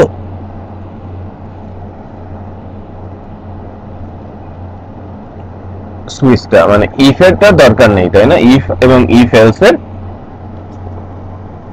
এলস, এটা হচ্ছে এলস এর ইস্যু। সো ইফ এলসটা আমি শেষ করে নেই। এটা ইফটা ছিল একটা স্টেটের জন্য, আর ইফ এলসটা হচ্ছে দুইটা স্টেটের জন্য। বাট আমি ইফকে কিন্তু হাজারো স্টেটের জন্য ইউজ করতে পারি। মনে করেন যে আমার দুইটা স্টেট, একটা হচ্ছে হ্যাঁ হলে তুমি এটা করবা, না হলে তুমি ওইটা করবা, ওইটা কি আমি আর দুইটা ইফ দিয়ে করতে পারি না? হ্যাঁ, না, দুইটা রেজাল্ট তো আসবে না। হ্যাঁ হলে তুমি এটা করবা, না হলে তুমি এটা করবা। যে লাইক আমি একটাতে ফলস কন্ডিশন দিলাম আর একটাতে ট্রু কন্ডিশন দিলাম, রাইট? তো আমার তো দুইটার মধ্যে ঢুকবে না, আমার দুইটার মধ্যে ঢুকবে না, একটাতে ফলস কন্ডিশন, একটাতে ট্রু কন্ডিশন। বাট এখানে প্রবলেমটা হচ্ছে দুইটা কন্ডিশনই সে চেক করবে এবং টাইমটা কিল করবে। বাট এলস হলে যেটা হবে যে ইফটা যদি ট্রু হয় তাহলে ইফে ঢুকে যাবে, এলসে আসবেই না। আর যদি ইফ ফলস হয় দেন সে এলসে আসবে, তাই কিনা? সো আমরা কখন মাল্টিপল ইফ ইউজ করব, কখন ইফ এলস ইউজ করব, এটা একটু চিন্তা ভাবনা করে নিতে হবে। বাট একসাথে যদি দুইটা স্টেট হয়, একসাথে দুইটা ইফ ইউজ না করে একটা ইফ একটা এলসে দিয়ে রাখাই ভালো।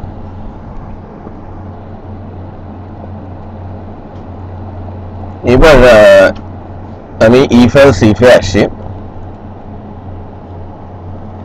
If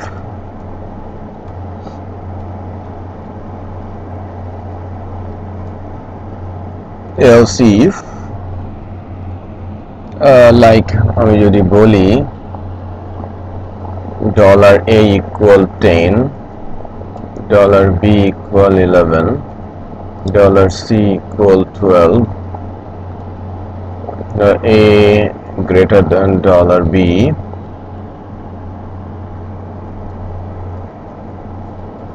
a is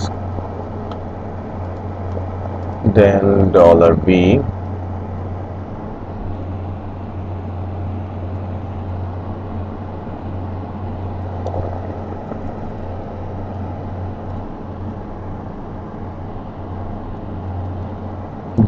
$b is greater than $c,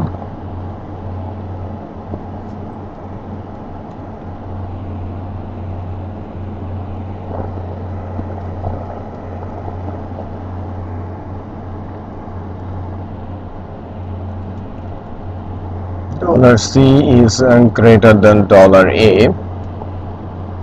এভাবে চলতে থাকবে, রাইট? বাট এখানে এই এলসটা ম্যান্ডেটরি না। হ্যাঁ, ইফ এলস ইফ একটু খেয়াল করে দেখবেন যে ওখানে কিন্তু ইফ এলস নেই। আচ্ছা, সো এলসটা ম্যান্ডেটরি না যে আপনি এলস আপনাকে দিতেই হবে। সো ইফ এলস ইফে আপনি ইফ আর এলস ইফ দেবেন, এটাই হচ্ছে রুলস। আর আপনি যদি একটা ইফ দেন পরেরটা এলস ইফ একটা দিতেই হবে, তাহলেই ইফ এলস ইফ হবে। সো এক্ষেত্রে মিনিমাম দুইটা কন্ডিশনের দরকার পড়ে, বাট মোর দেন 2 এর জন্যই মূলত আমরা এটাকে ইউজ করি। আরেকটা জিনিস হচ্ছে যে মাইনুল ভাই, আপনি কিছুক্ষণ আগে যখন বলছিলেন যে দুইটা ইফ দিয়ে দুইটা কন্ডিশন আপনি আলাদা আলাদা চেক করবেন, ওইটা আপনি করতেই পারেন। আবার আপনি ইফ এলস ইফও ইউজ করতে পারেন, একটাতে ইফে তারপর আরেকটাতে এলস ইফে আপনি দিয়ে করতে পারেন, সেক্ষেত্রে দুইটা কন্ডিশনই চেক হবে। বাট এখানকার বিষয়টা হচ্ছে যদি আপনি দুইটাতে আলাদা আলাদা করে ঢোকাতে চান, দুইটা আলাদা ইফ ইউজ করবেন, আর দুইটার মধ্যে একটাতে ঢোকাতে চাইলে আপনাকে ইফ এলস ইফ ইউজ করতে হবে। বুঝতে পেরেছি? ওকে, তো ইফ এলস ইফ কাজ করার ধরনটা সিম্পল, যে প্রথম থেকে সে চেক করতে করতে আসে, যেটাতেই ট্রু পায় সেখানেই ঢুকে পড়ে।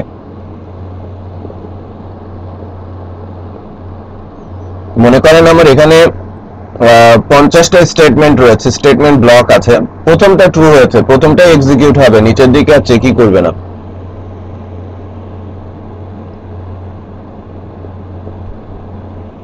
কোশ্চিন আছে?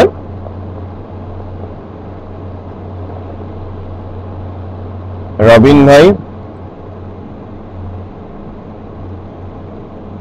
আচ্ছা, ইফ এলস ইফ আবারও রিপিট করছি যে কন্ডিশন চেকিং প্রসেসটা হচ্ছে প্রথমটা যদি ট্রু হয় নিচের দিকে আসবে না, প্রথমটা ফলস হলে পরেরটা চেক করবে, পরেরটা ফলস হলে তারপরেরটা চেক করবে। সো সে যতক্ষণ পর্যন্ত না ট্রু পাচ্ছে কন্ডিশন, ততক্ষণ পর্যন্ত সে চেক করতে থাকবে। যদি কোনো কন্ডিশনই ট্রু না হয়, সে যদি এলস ব্লকটা থাকে দেন এলস এক্সিকিউট হবে, যদি এলস ব্লক না থাকে সে ওই কোনো ব্লকেই ঢুকবে না। উপরে সকল কন্ডিশন ফলস হলে এলস ব্লকে চলে যাবে। ঠিক আছে?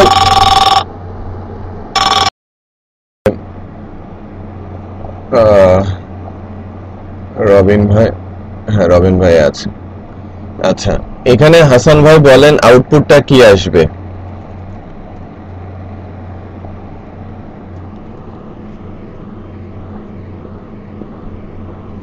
আমি তিনটা ভ্যালু স্কোপ আপনাকে দেখাই, যে 10, 12 এবং 10, 11, 12 আছে, এ বি সি। আমার আউটপুটটা কোন ব্লকে ঢুকবে?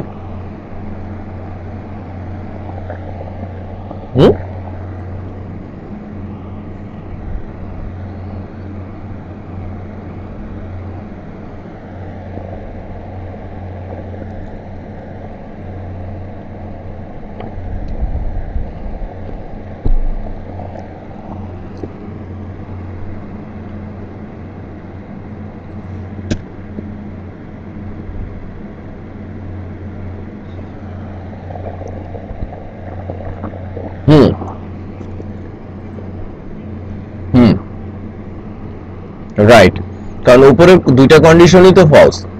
এ greater than B false, B greater than C false, C greater than A true. তারপরে কি এলসে যাবে? রাইট, এলস চেকও করবে না সে, কারণ স্টেটমেন্টের নিয়ম হচ্ছে যে যদি একটা ট্রু করে পরেরটাতে আর যাবেই না, তার নিচের দিকে যাবেই না। নো, এলস ইফ থাকলেও যাবে না।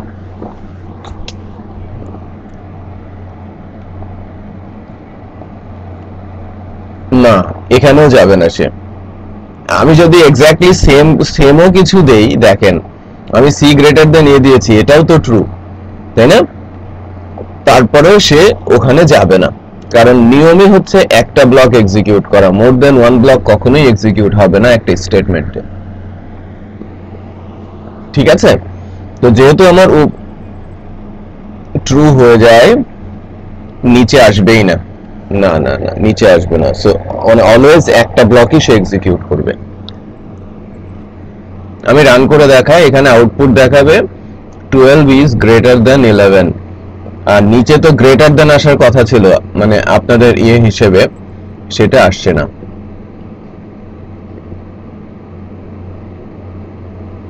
ওই যে 12 ইজ গ্রেটার দেন 10, খেয়াল করেছেন? ওকে, তো আমার যদি এরকম হতো যে এটা যদি 13 হতো, তাহলে প্রথম কন্ডিশনই তো ট্রু হয়ে যেত, তাই কিনা?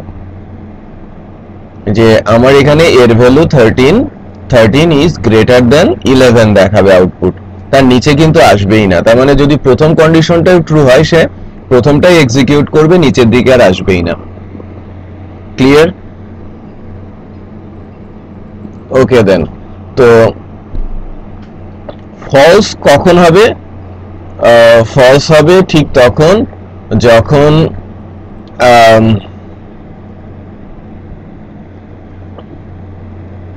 Like C less than. আমি ইচ্ছে করে এই সকল কন্ডিশন ফলস করে দিচ্ছি, হ্যাঁ। সো আমার এই স্টেটমেন্টটা আমি বাদই দিয়ে দিলাম। তখন কোথায় ঢুকবে? এলসে এসে ঢুকে পড়বে, তাই কিনা? তখন এলসে ঢুকবে, যে যদি সকল কন্ডিশন ফলস হয়ে যায়। আমি ইচ্ছে করে সকল কন্ডিশন ফলস করেছি। একটু দেখেন, আমার প্রতিটা কন্ডিশনই ফলস। প্রতিটা কন্ডিশন ফলস না?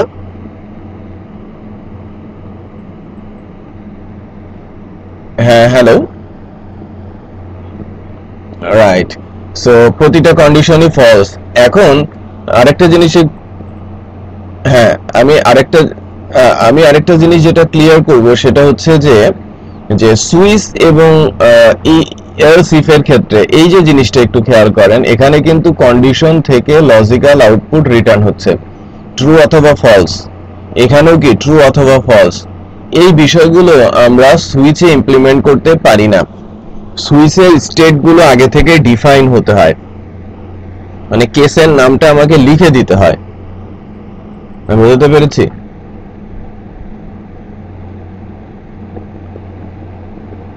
হ্যাঁ, আমি তাহলে else if, if else if নিয়ে যেটা হলো, এর উপরে যে এক্সাম্পল গুলো আছে, আমি পরীক্ষাতে কিছু এক্সাম্পল দিব এবং ওখানে সলিউশনও করব আর কি, আর আপনারা তো অ্যান্সার করবেনই। হুম।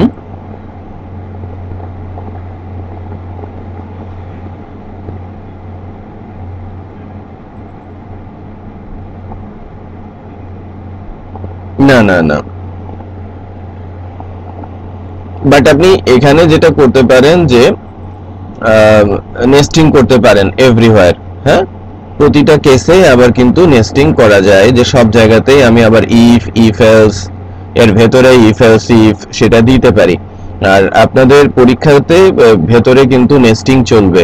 হ্যাঁ, সো আমি এখানে নেস্টিং করতে পারি, আমি এখানে নেস্টিং করতে পারি, বা ট্রু বা ফলস কন্ডিশনে নেস্টিং করতে পারি। ঠিক আছে? সো নেস্টিং এর বিষয়টা একটু খেয়াল করবেন বা প্র্যাকটিসও করবেন।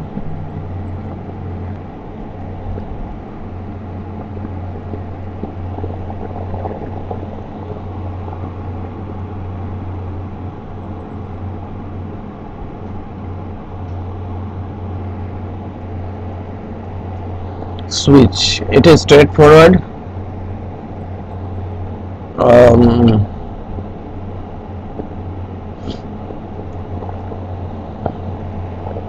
আয়ের মানের উপরে নির্ভর করে।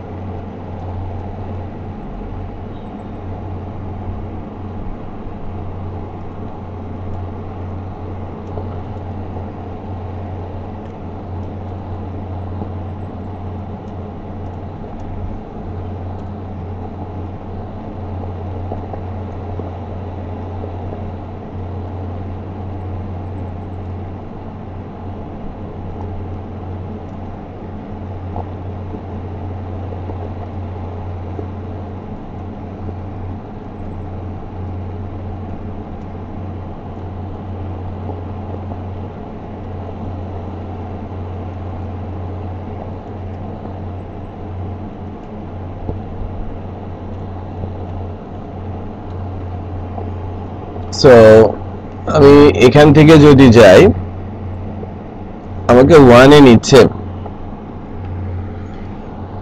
1 এ নিচ্ছে মিন্স আমার আয়ের মান আগে থেকে সেট করা আছে 1 এ, কেস 1 এ আমি চলে যাচ্ছি। যেটা আমি বলছিলাম যে এই যে কেসের নামটা,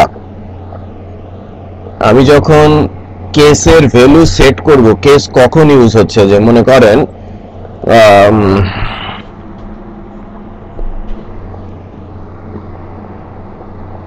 আমার কিপ্যাড থেকে এ টু জেড আসবে, এ টু জেড এর জন্য এক একটা কির জন্য এক একটা আউটপুট জেনারেট করতে হবে। আমার কি থেকে 1 থেকে 0 থেকে 10 পর্যন্ত 9 পর্যন্ত আসবে, তখন তার জন্য আমাকে কোনো একটা অ্যাকশন এক্সিকিউট করতে হবে। ক্যাপস লক দিলে একটা কাজ হবে, এন্টার দিলে আরেকটা কাজ হবে, ট্যাব দিলে আরেকটা কাজ হবে, হ্যাঁ, ডাউন আপ দিলে আরেকটা কাজ হবে। সো এই যে কাজগুলো যদি আমি ডিফাইন করে রাখতে চাই আমার সফটওয়্যারে, তখন আমরা মূলত সুইচ ইউজ করে থাকি। স্টেট অনেকবার ডিফাইন আগে থেকেই, আমার স্টেটটা কি, আমার ইনপুট কি আসবে, দ্যাট মিন্স এই আয়ের ভ্যালুটা ভেরিয়েন্ট বাট ফিক্সড। আমি বুঝতে পেরেছি?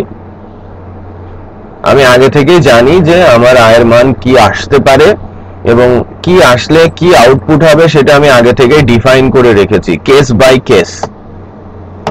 ওকে, না, ভ্যালুর উপরে ডিফাইন, মানে আপনি যদি স্ট্রিং ভ্যালু পাঠান আপনার কেসগুলো হবে স্ট্রিং, আপনি যদি নাম্বার পাঠান আপনার কেসগুলো হবে নাম্বারে। দ্যাট মিন্স আপনার ভেরিয়েবল, আপনার কেস নাম্বারেও হতে পারে স্ট্রিংও হতে পারে। আমি বুঝতে পেরেছি? কারণ এখানে আপনি যদি স্ট্রিং 1 দেন আপনি 1 পাঠাবেন, আর নাম্বার 2 দিলে নাম্বার আকারে আপনাকে 2 পেতে হবে যদি কেস 2 তে আপনাকে যেতে হয়। আরেকটা, হ্যাঁ, ডাটা টাইপ ডেফিনেটলি ম্যাটার করবে, যে ডাটা টাইপের উপরে নির্ভর করবে, ডাটা টাইপের সাথে কেসের বিষয়টা মিলতে হবে। আচ্ছা, এরপরে আছে ব্রেকের যে বিষয়টা, আমি যদি ব্রেক না রাখি তাহলে কি হয় একটু দেখেন। আমি 1 যখন সেট করলাম, দ্যাট মিন্স কেস 1 আসে, 1 এ ঢুকবে, সে কিন্তু 2 কেও এক্সিকিউট করে দেবে, বিকজ কেস 1 আর 2 তে ঢুকে গেছে। হ্যাঁ, সো ব্রেকটা কি করে, ব্রেক মূলত ওই কেস ব্লক থেকে, সুইচের মধ্যে থেকে আপনাকে বের করে দেয়। একটা কেস এক্সিকিউট করার পরে আপনি শেষে গিয়ে ব্রেক করবেন যে আপনি এই কেসের পরে আর সামনে আগাবেন না। আর যদি ব্রেক দেওয়া না থাকে তাহলে পরবর্তীটা ঢুকে যাবে। আমি যদি 2 এর ভেতরে ব্রেক তুলে দেই, সে কিন্তু 3 এ চলে যাবে। বুঝতে পেরেছি? রাইট, 1 2 3 তিনটায় দেখাবে। ইভেন ওই ব্রেক তুলে দেওয়া আর কন্টিনিউ লেখা একই কথা। কোনো কোনো কেসে আপনি এখানে কন্টিনিউ লেখা দেখবেন, যে কেসের শেষে কন্টিনিউ লেখা।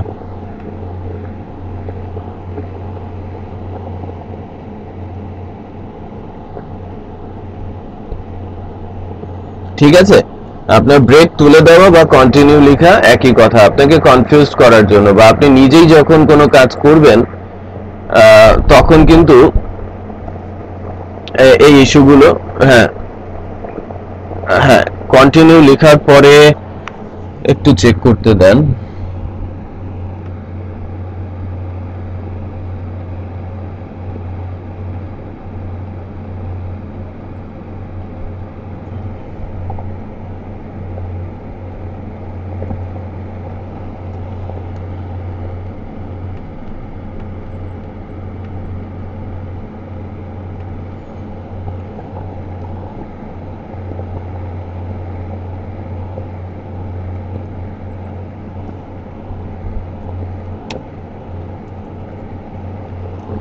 কন্টিনিউ কিওয়ার্ডটা নরমালি আমরা ইউজ করে থাকি লুপিং এর ক্ষেত্রে। লুপ নিয়ে যখন আমরা কাজ করি, এই লুপটা কোনো একটা পার্টিকুলার ভ্যালু নিয়ে কন্টিনিউ করবে কি করবে না, সেখানে এখানে কন্টিনিউ ইউজটা ভুল হয়েছে। ঠিক আছে, আপনি কন্টিনিউ করানোর জন্য ব্রেক ইউজ করবেন, মানে না করাতে ব্রেক ইউজ করবেন, আর যদি করাতে চান ব্রেক তুলে দেবেন। সহজ কথা, এখানে কন্টিনিউ এর ইউজটাই ভুল হয়েছে। কন্টিনিউ আমরা ইউজ করব লুপিং এর ক্ষেত্রে। আচ্ছা, আরেকটা কথা একটু বলে নেই, সেটা হচ্ছে যে ডিফল্টটা ম্যান্ডেটরি না এখানে। যে আপনাকে অলওয়েজ ডিফল্ট লিখতেই হবে। ডিফল্ট আপনি লিখবেন কখন, যদি আপনার সে ধরনের চাওয়া থাকে সফটওয়্যারে যে কেসের বাইরে যদি আসে তাহলে আমাকে এরকম একটা আউটপুট দিতে হবে। সো ডিফল্টটা কোনো কেসের সাথে যদি না মিলে দেন আপনি ডিফল্টে যাবেন। তার মানে ডিফল্ট লেখাটা সুইচের জন্য ম্যান্ডেটরি না।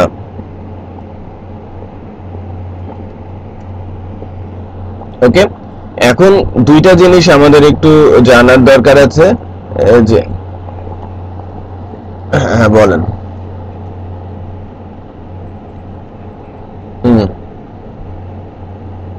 কন্ট্রোল জেড,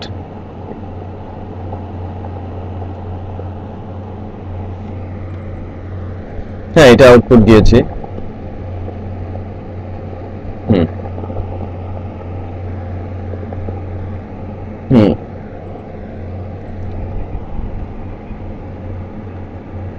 হুম এটা 1 পেয়ে যাবে। হ্যাঁ, এটা কোটেশন থেকে চেক করে নেয়, মানে 1 কে আপনি নাম্বারের ক্ষেত্রে ইটস কোয়াইট সিমিলার। আপনি এখানে ইন্টিজারেও পাবে, স্ট্রিংও পাবে। বাট আমি যদি এখানে এরকম লিখি বা এরকম লিখি সেক্ষেত্রে এটা কাজ করবে না। বুঝতে পেরেছি? 1 যখন সে পাবে, এই 1 ভ্যালুটা কেসের সাথে, কেসের ভ্যালুর সাথে চেক করবে, তখন সে ডেটা টাইপ চেক করে না। এটা এবং এইটা একই কথা, ঠিক আছে? বাট আপনি একই কেসে এরকমও লিখতে পারেন, এরকমও লিখতে পারেন। এটা ভিন্ন জিনিস, এটা ভিন্ন জিনিস।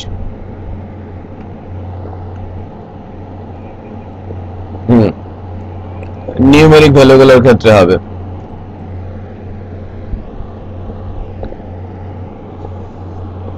ওকে, সো আমি যেটা বলছিলাম যে এখানে কিন্তু আপনি স্টেটমেন্ট ইউজ করতে পারেন, if, if else, if else if সবই ইউজ করা যায়। সো কনফিউশনের জন্য এখানে আপনাকে কিন্তু স্টেটমেন্ট ইউজ করে কনফিউজড করার চেষ্টা করা হবে যে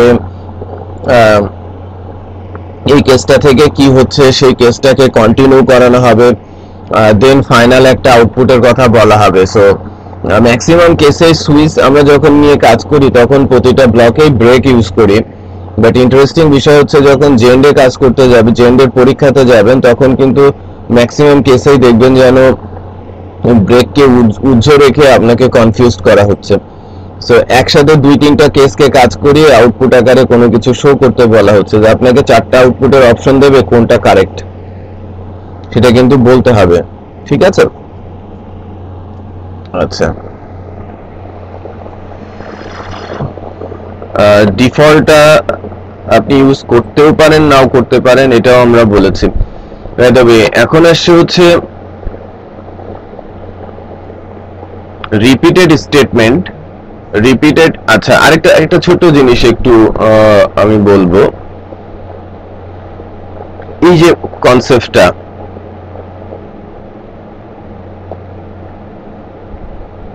আমি কার্লি দিয়ে দেখালাম আর এক্সাম্পলে কার্লি ছাড়া কোলন ইউজ করে করা হয়েছে, সেটাকে আলাদা করে দেখাবো নাকি আমরা দেখে নিতে পারবো?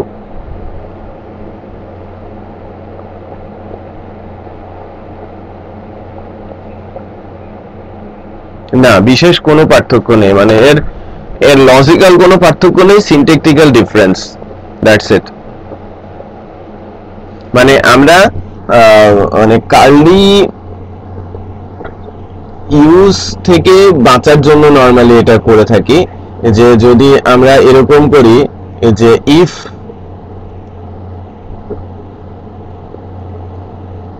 কন্ডিশন দেই, ঠিক আছে, এখানে এন্ড ইফ চলে আসে। ওকে, আবার যদি আমি এলস বলি, সো একই কেস, এই ইফেরও একটা ব্লকে আপনি যেতে পারেন, এটা আপনি এই সোজাসুজি রাখলেন, দেন এখানে এলস এর একটা ব্লক যেতে পারেন, এন্ড ইফ। তার মানে আমি প্রথমটা লিখছিলাম হচ্ছে এটা হচ্ছে ইফ এর সমান, ঠিক আছে, এটা হচ্ছে ইফ এলস এর সমান, এটা হচ্ছে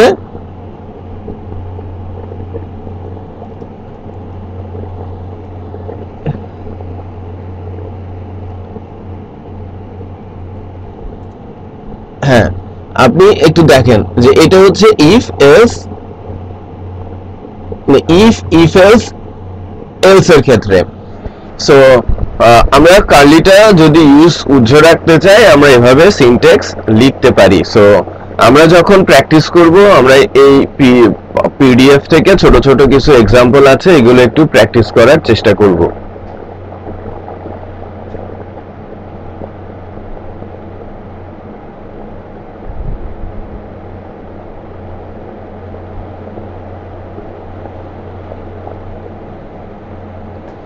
আচ্ছা, বেশ কিছু লুপ সিনট্যাক্স আছে। আমাদের কয়টা লুপ আছে একটু আমরা রবিন ভাই একটু বলেন আমাদের কয়টা লুপ আছে?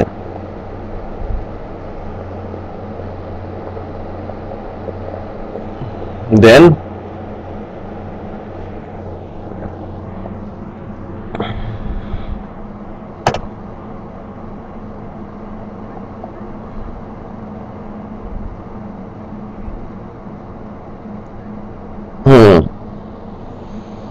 এই চারটা, হ্যাঁ, for R for each.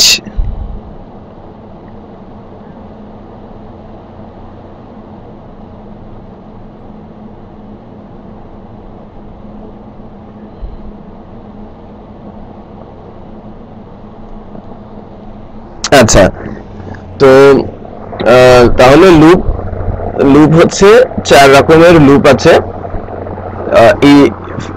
while do while for for each, তাই না? whileটা হচ্ছে while do while মধ্যে পার্থক্য আছে, for পার্থক্য আছে, তাই না? এবং for each ও ডিফারেন্ট, এই কারণে আলাদা আলাদা করা হয়েছে। for each মূলত অ্যারে নিয়ে কাজ করে। ফর লুপটা নেস্টিং এর জন্য মোস্টলি ইউজ হয় বা ম্যাক্সিমাম কেসে ফর ইউজ হয়। while এবং ডু while এর মধ্যে যেটা আছে যে while মূলত, হ্যাঁ বল, হ্যাঁ কন্ডিশন ট্রু হওয়া পর্যন্ত চলতে থাকবে আর কি while এ। আর ডু while প্রথমবারে কন্ডিশন ফলস হলেও সে ব্লক এক্সিকিউট করে, সামথিং লাইক। সো আমি একটু শো করছি আপনাদের।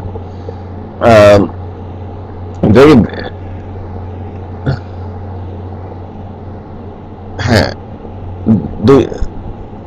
দুটার মধ্যে পার্থক্য হচ্ছে ডু while একবার এক্সিকিউট হবে দেন কন্ডিশন গিয়ে চেক করবে, আর while আগেই চেক করে নেবে।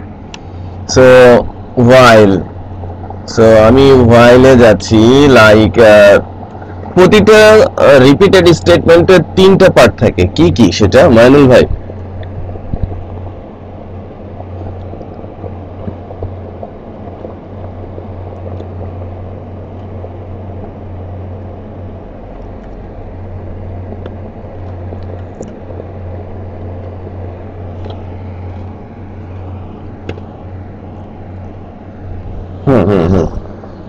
ইনিশিয়াল ভ্যালু, কন্ডিশনাল ভ্যালু, এবং কন্ডিশনে যাওয়ার জন্য তার রাস্তাটা, ইনক্রিমেন্ট আর ডিক্রিমেন্ট।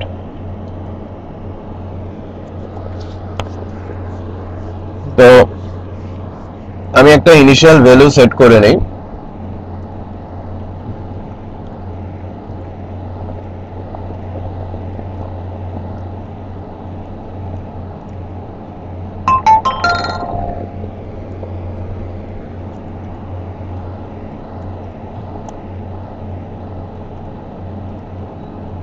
ভেরি সিম্পল, আমি স্ট্রেট ফরওয়ার্ড কিছু কোড লিখছি।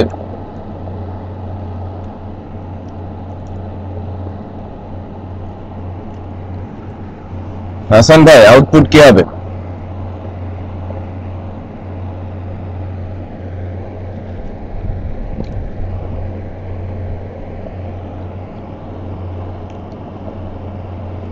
হুম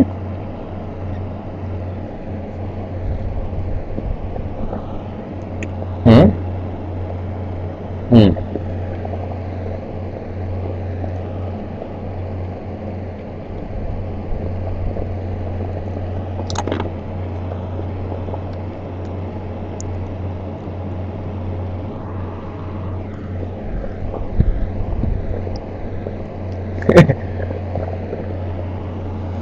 তার মানে এটা এই ইনফিনিট লুপ হবে এবং এটা হ্যাং করে দেবে, তাই না? আচ্ছা,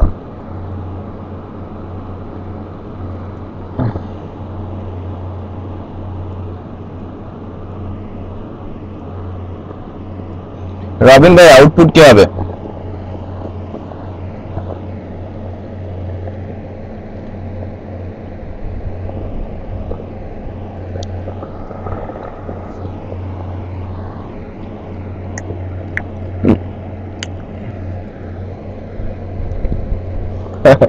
হ্যাঁ, কন্ডিশন ফলস, সে ঢুকবেই না। হুম হুম এবার মাইনুল ভাই,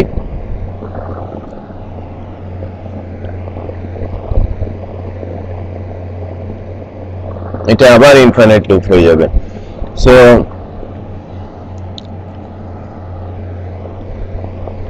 হুম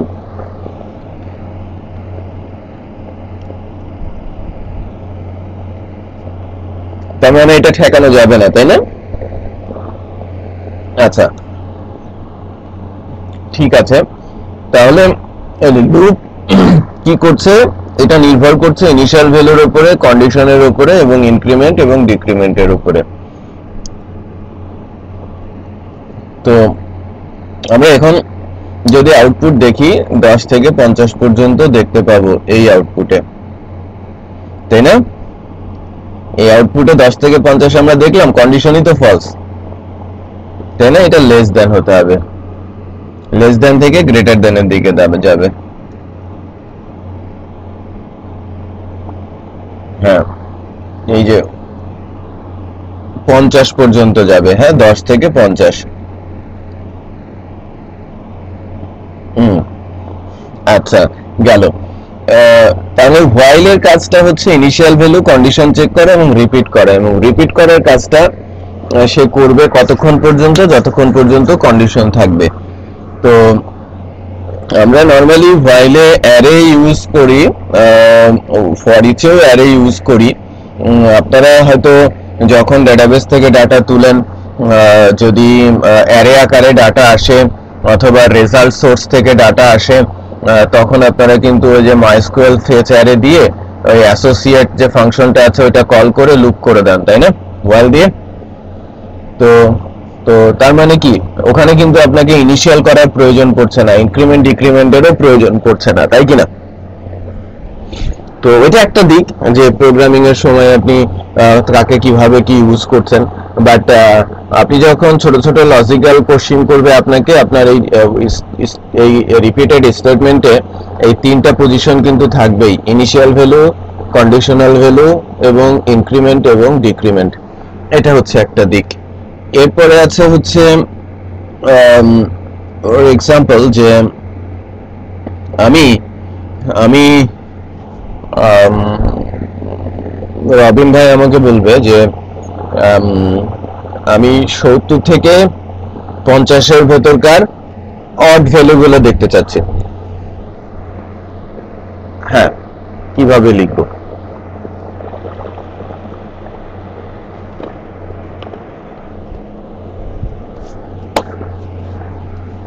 70 থেকে 60,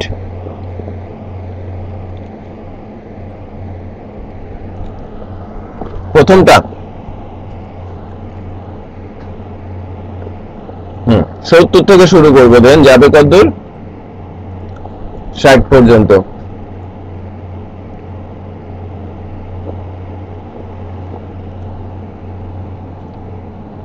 এখানে হুম বাইরে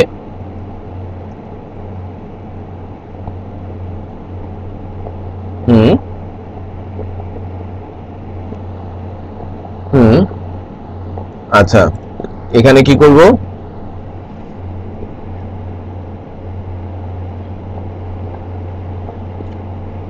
হুম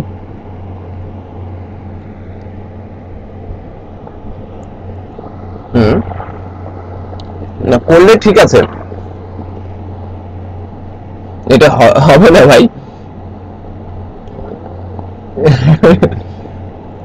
না এটা এরকম হবে হ্যাঁ আমি তা-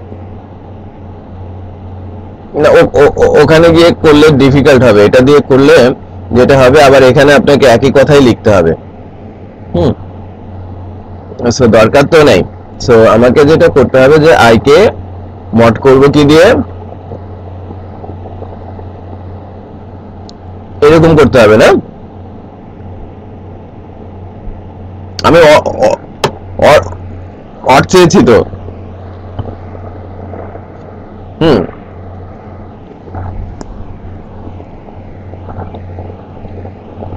এরকম লিখলেই তো হবে তাই না আচ্ছা তারপরে তো আমাকে ডিক্রিমেন্ট করে দিতে হবে আচ্ছা ঠিক আছে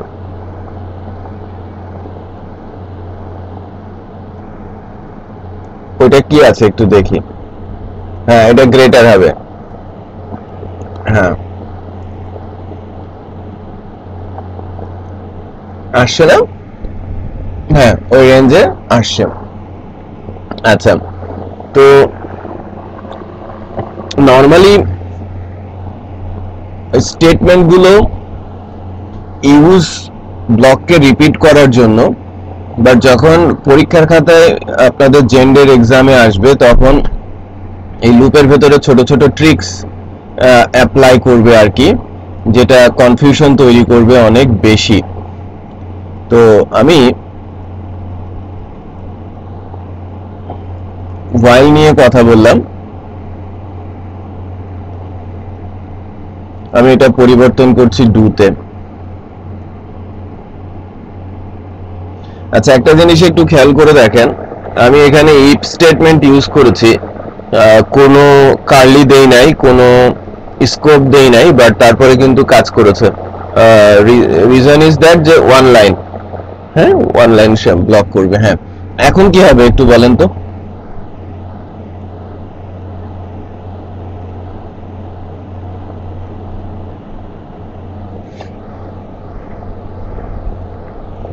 হুম আউটপুট কি আসবে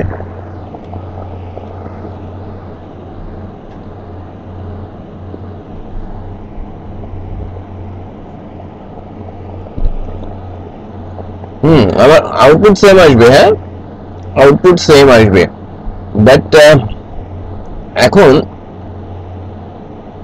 মনে করেন যে আমি এখানে লিখেছি এইবার কি আসবে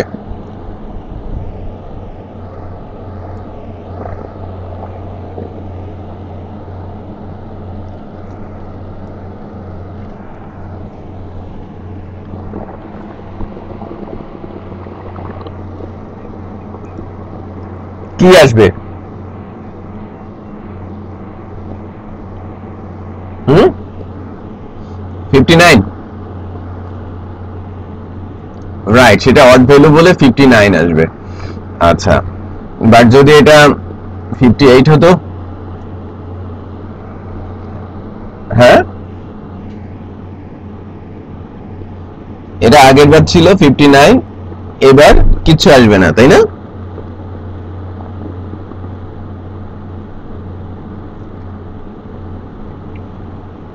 বুঝি নাই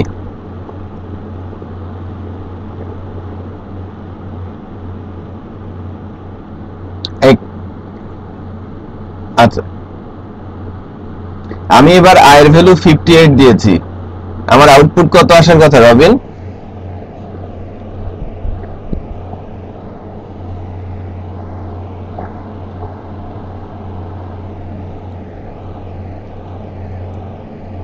আউটপুট কেন আসবে না একটু ডিফাইন করেন হাসান।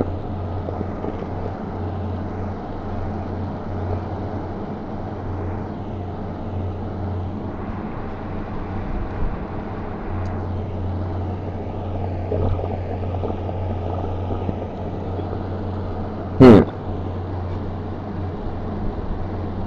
হুম মানে অ্যাকচুয়ালি আমার আমার যদি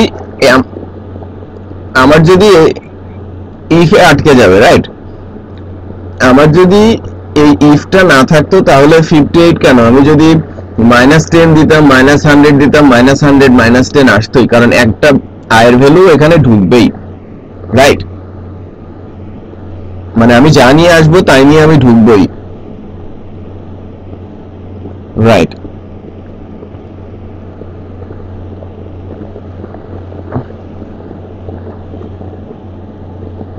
ওকে, রাইট। আগে প্রথমে প্রথমে প্র-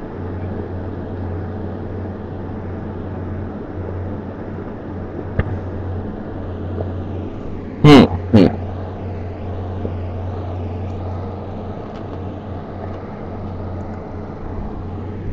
হ্যাঁ হ্যাঁ, ওকে।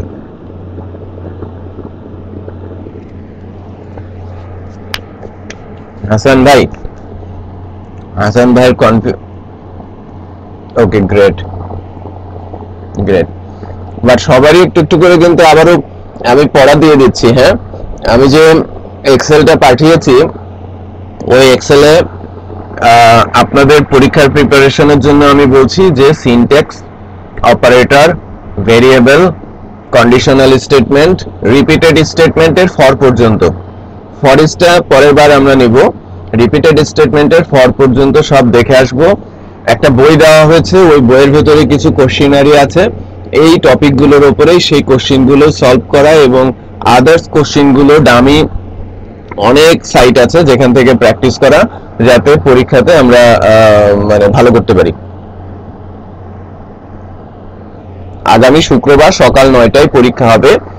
আমি টপিকগুলো বলে দিচ্ছি: syntax, operator, variable, conditional statement, repeated statement.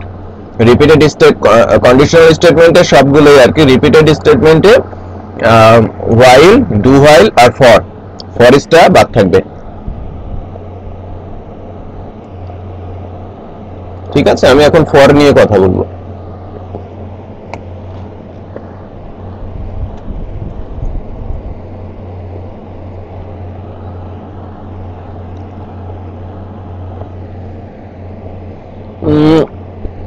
আমরা যদি সকাল 8টায় শুরু করি,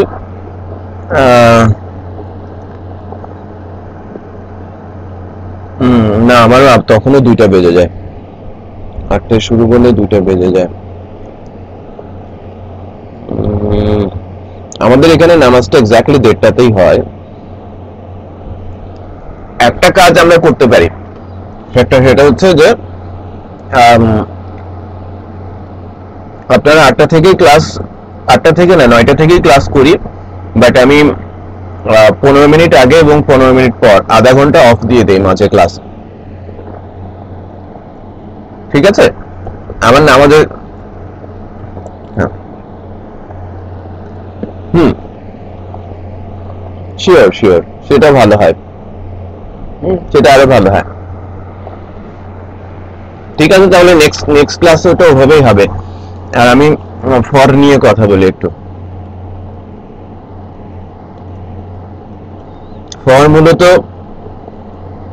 এই জন্যই উদ্ভাবন, হ্যাঁ, যে নেস্টিং করার জন্যই মূলত ফরের ইউজটা বেশি হয়। আর জেনারেল কেসেও ফরের ইউজ আছে অনেক, এবং এটা কোডকে শর্ট করে। সো আপনি যত লুপ দেখবেন, এই সবগুলো লুপের মধ্যে ফর লুপের ইউজটা বেশি দেখবেন। আর লজিক্যাল সেন্সে ছোট ছোট প্রবলেম সলভিং এর ক্ষেত্রেও ফরের ইউজটা আছে হিউজ।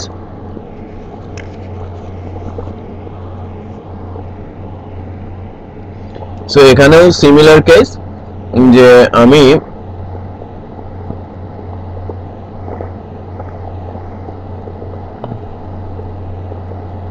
যেটা এক লাইনে, ওখানে সিরিয়ালি ছিল, উপর থেকে নিচ পর্যন্ত, আর এখানে সেম লাইনে থাকে।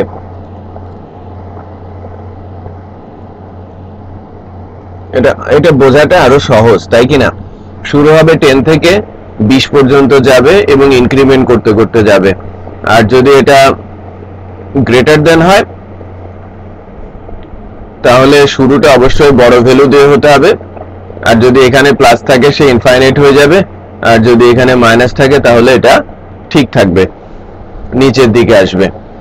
সো লজিকটা ভেরি সিম্পল, যে কন্ডিশন শুরু চেক করার আগে ইনিশিয়াল ভ্যালু দিয়েই সে কন্ডিশন চেক করে, কন্ডিশন ট্রু হলে ভেতরে যাবে, বাট ভেতরে গেলে সে চেক করে মানে এক্সিকিউশনের পরে এই জায়গাটা দেখে নেয় সে ইনক্রিমেন্ট করবে না ডিক্রিমেন্ট করবে।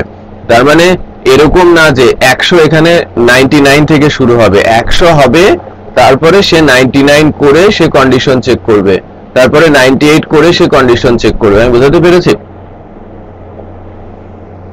আচ্ছা, তো মূলত ফরে হ্যাঁ হ্যাঁ রাইট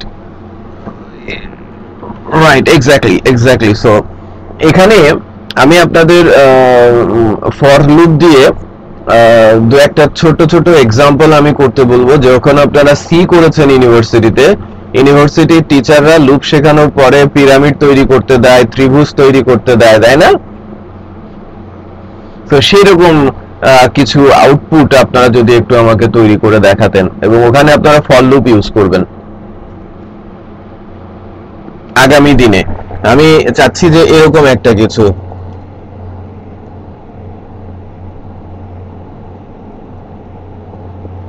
সামথিং লাইক, হ্যাঁ শুনতে পাচ্ছেন আমাকে?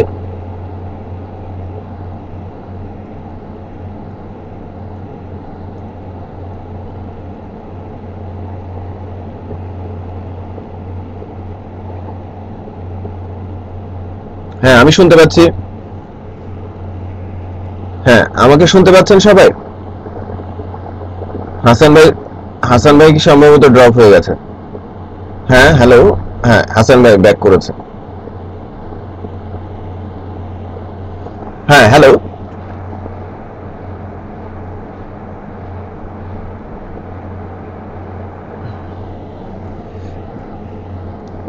হ্যাঁ আমিও শুনতে পাচ্ছি।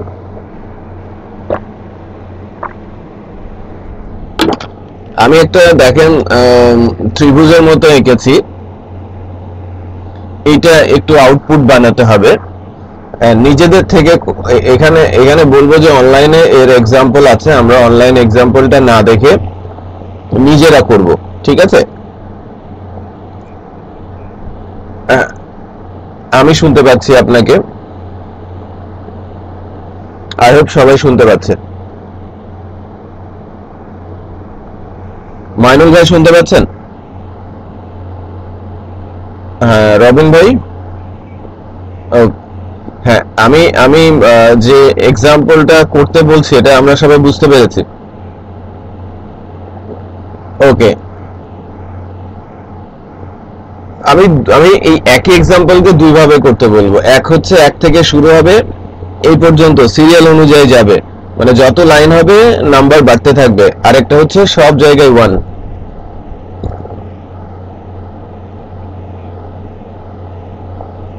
এটা হচ্ছে এক্সাম্পল হোমওয়ার্ক। এটা এটা এটা আমি হোমওয়ার্ক দিচ্ছি এবং স্পেশালি ফর লুপ ইউজ করে করবেন।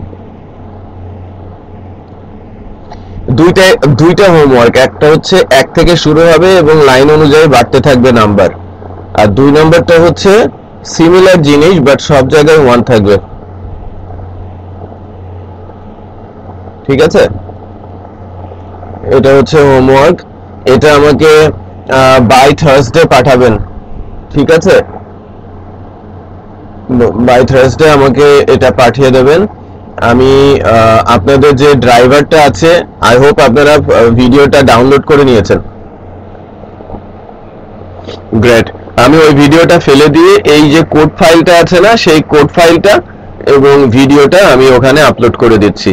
ওকে, আজকের মধ্যে আমি ইনশাআল্লাহ ওই ভিডিওটা ওখানে আপলোড করে দিব। আর আপনারা এটার উপরে প্রিপারেশন নেবেন। পাঁচটা বললে ভুল হবে। হ্যাঁ, 5টা টপিক। আমি রিপিট করছি টপিকগুলো: সিনট্যাক্স,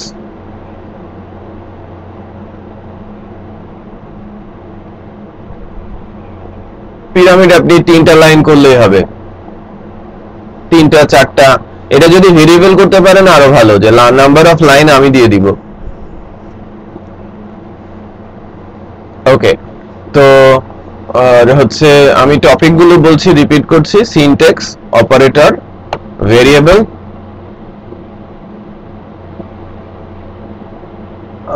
হ্যাঁ লিখে নেন, অপারেটর,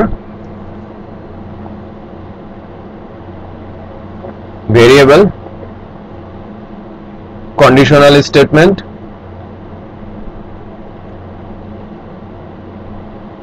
রিপিটেড স্টেটমেন্ট।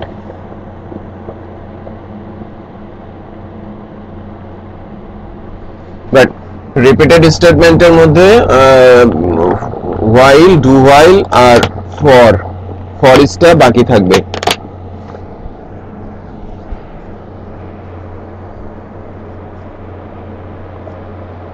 ঠিক আছে, হ্যাঁ, থ্যাংক ইউ আজকে। হ্যাঁ, আল্লাহ হাফেজ। আল্লাহ হাফেজ। আমি ভিডিওটা আপলোড করছি, আপনারা আগের ভিডিওটা ডাউনলোড করে নেবেন, আমি ওটাকে ডিলিট করে দেবো আজকেই। জি, আল্লাহ হাফেজ। জি, আল্লাহ হাফেজ।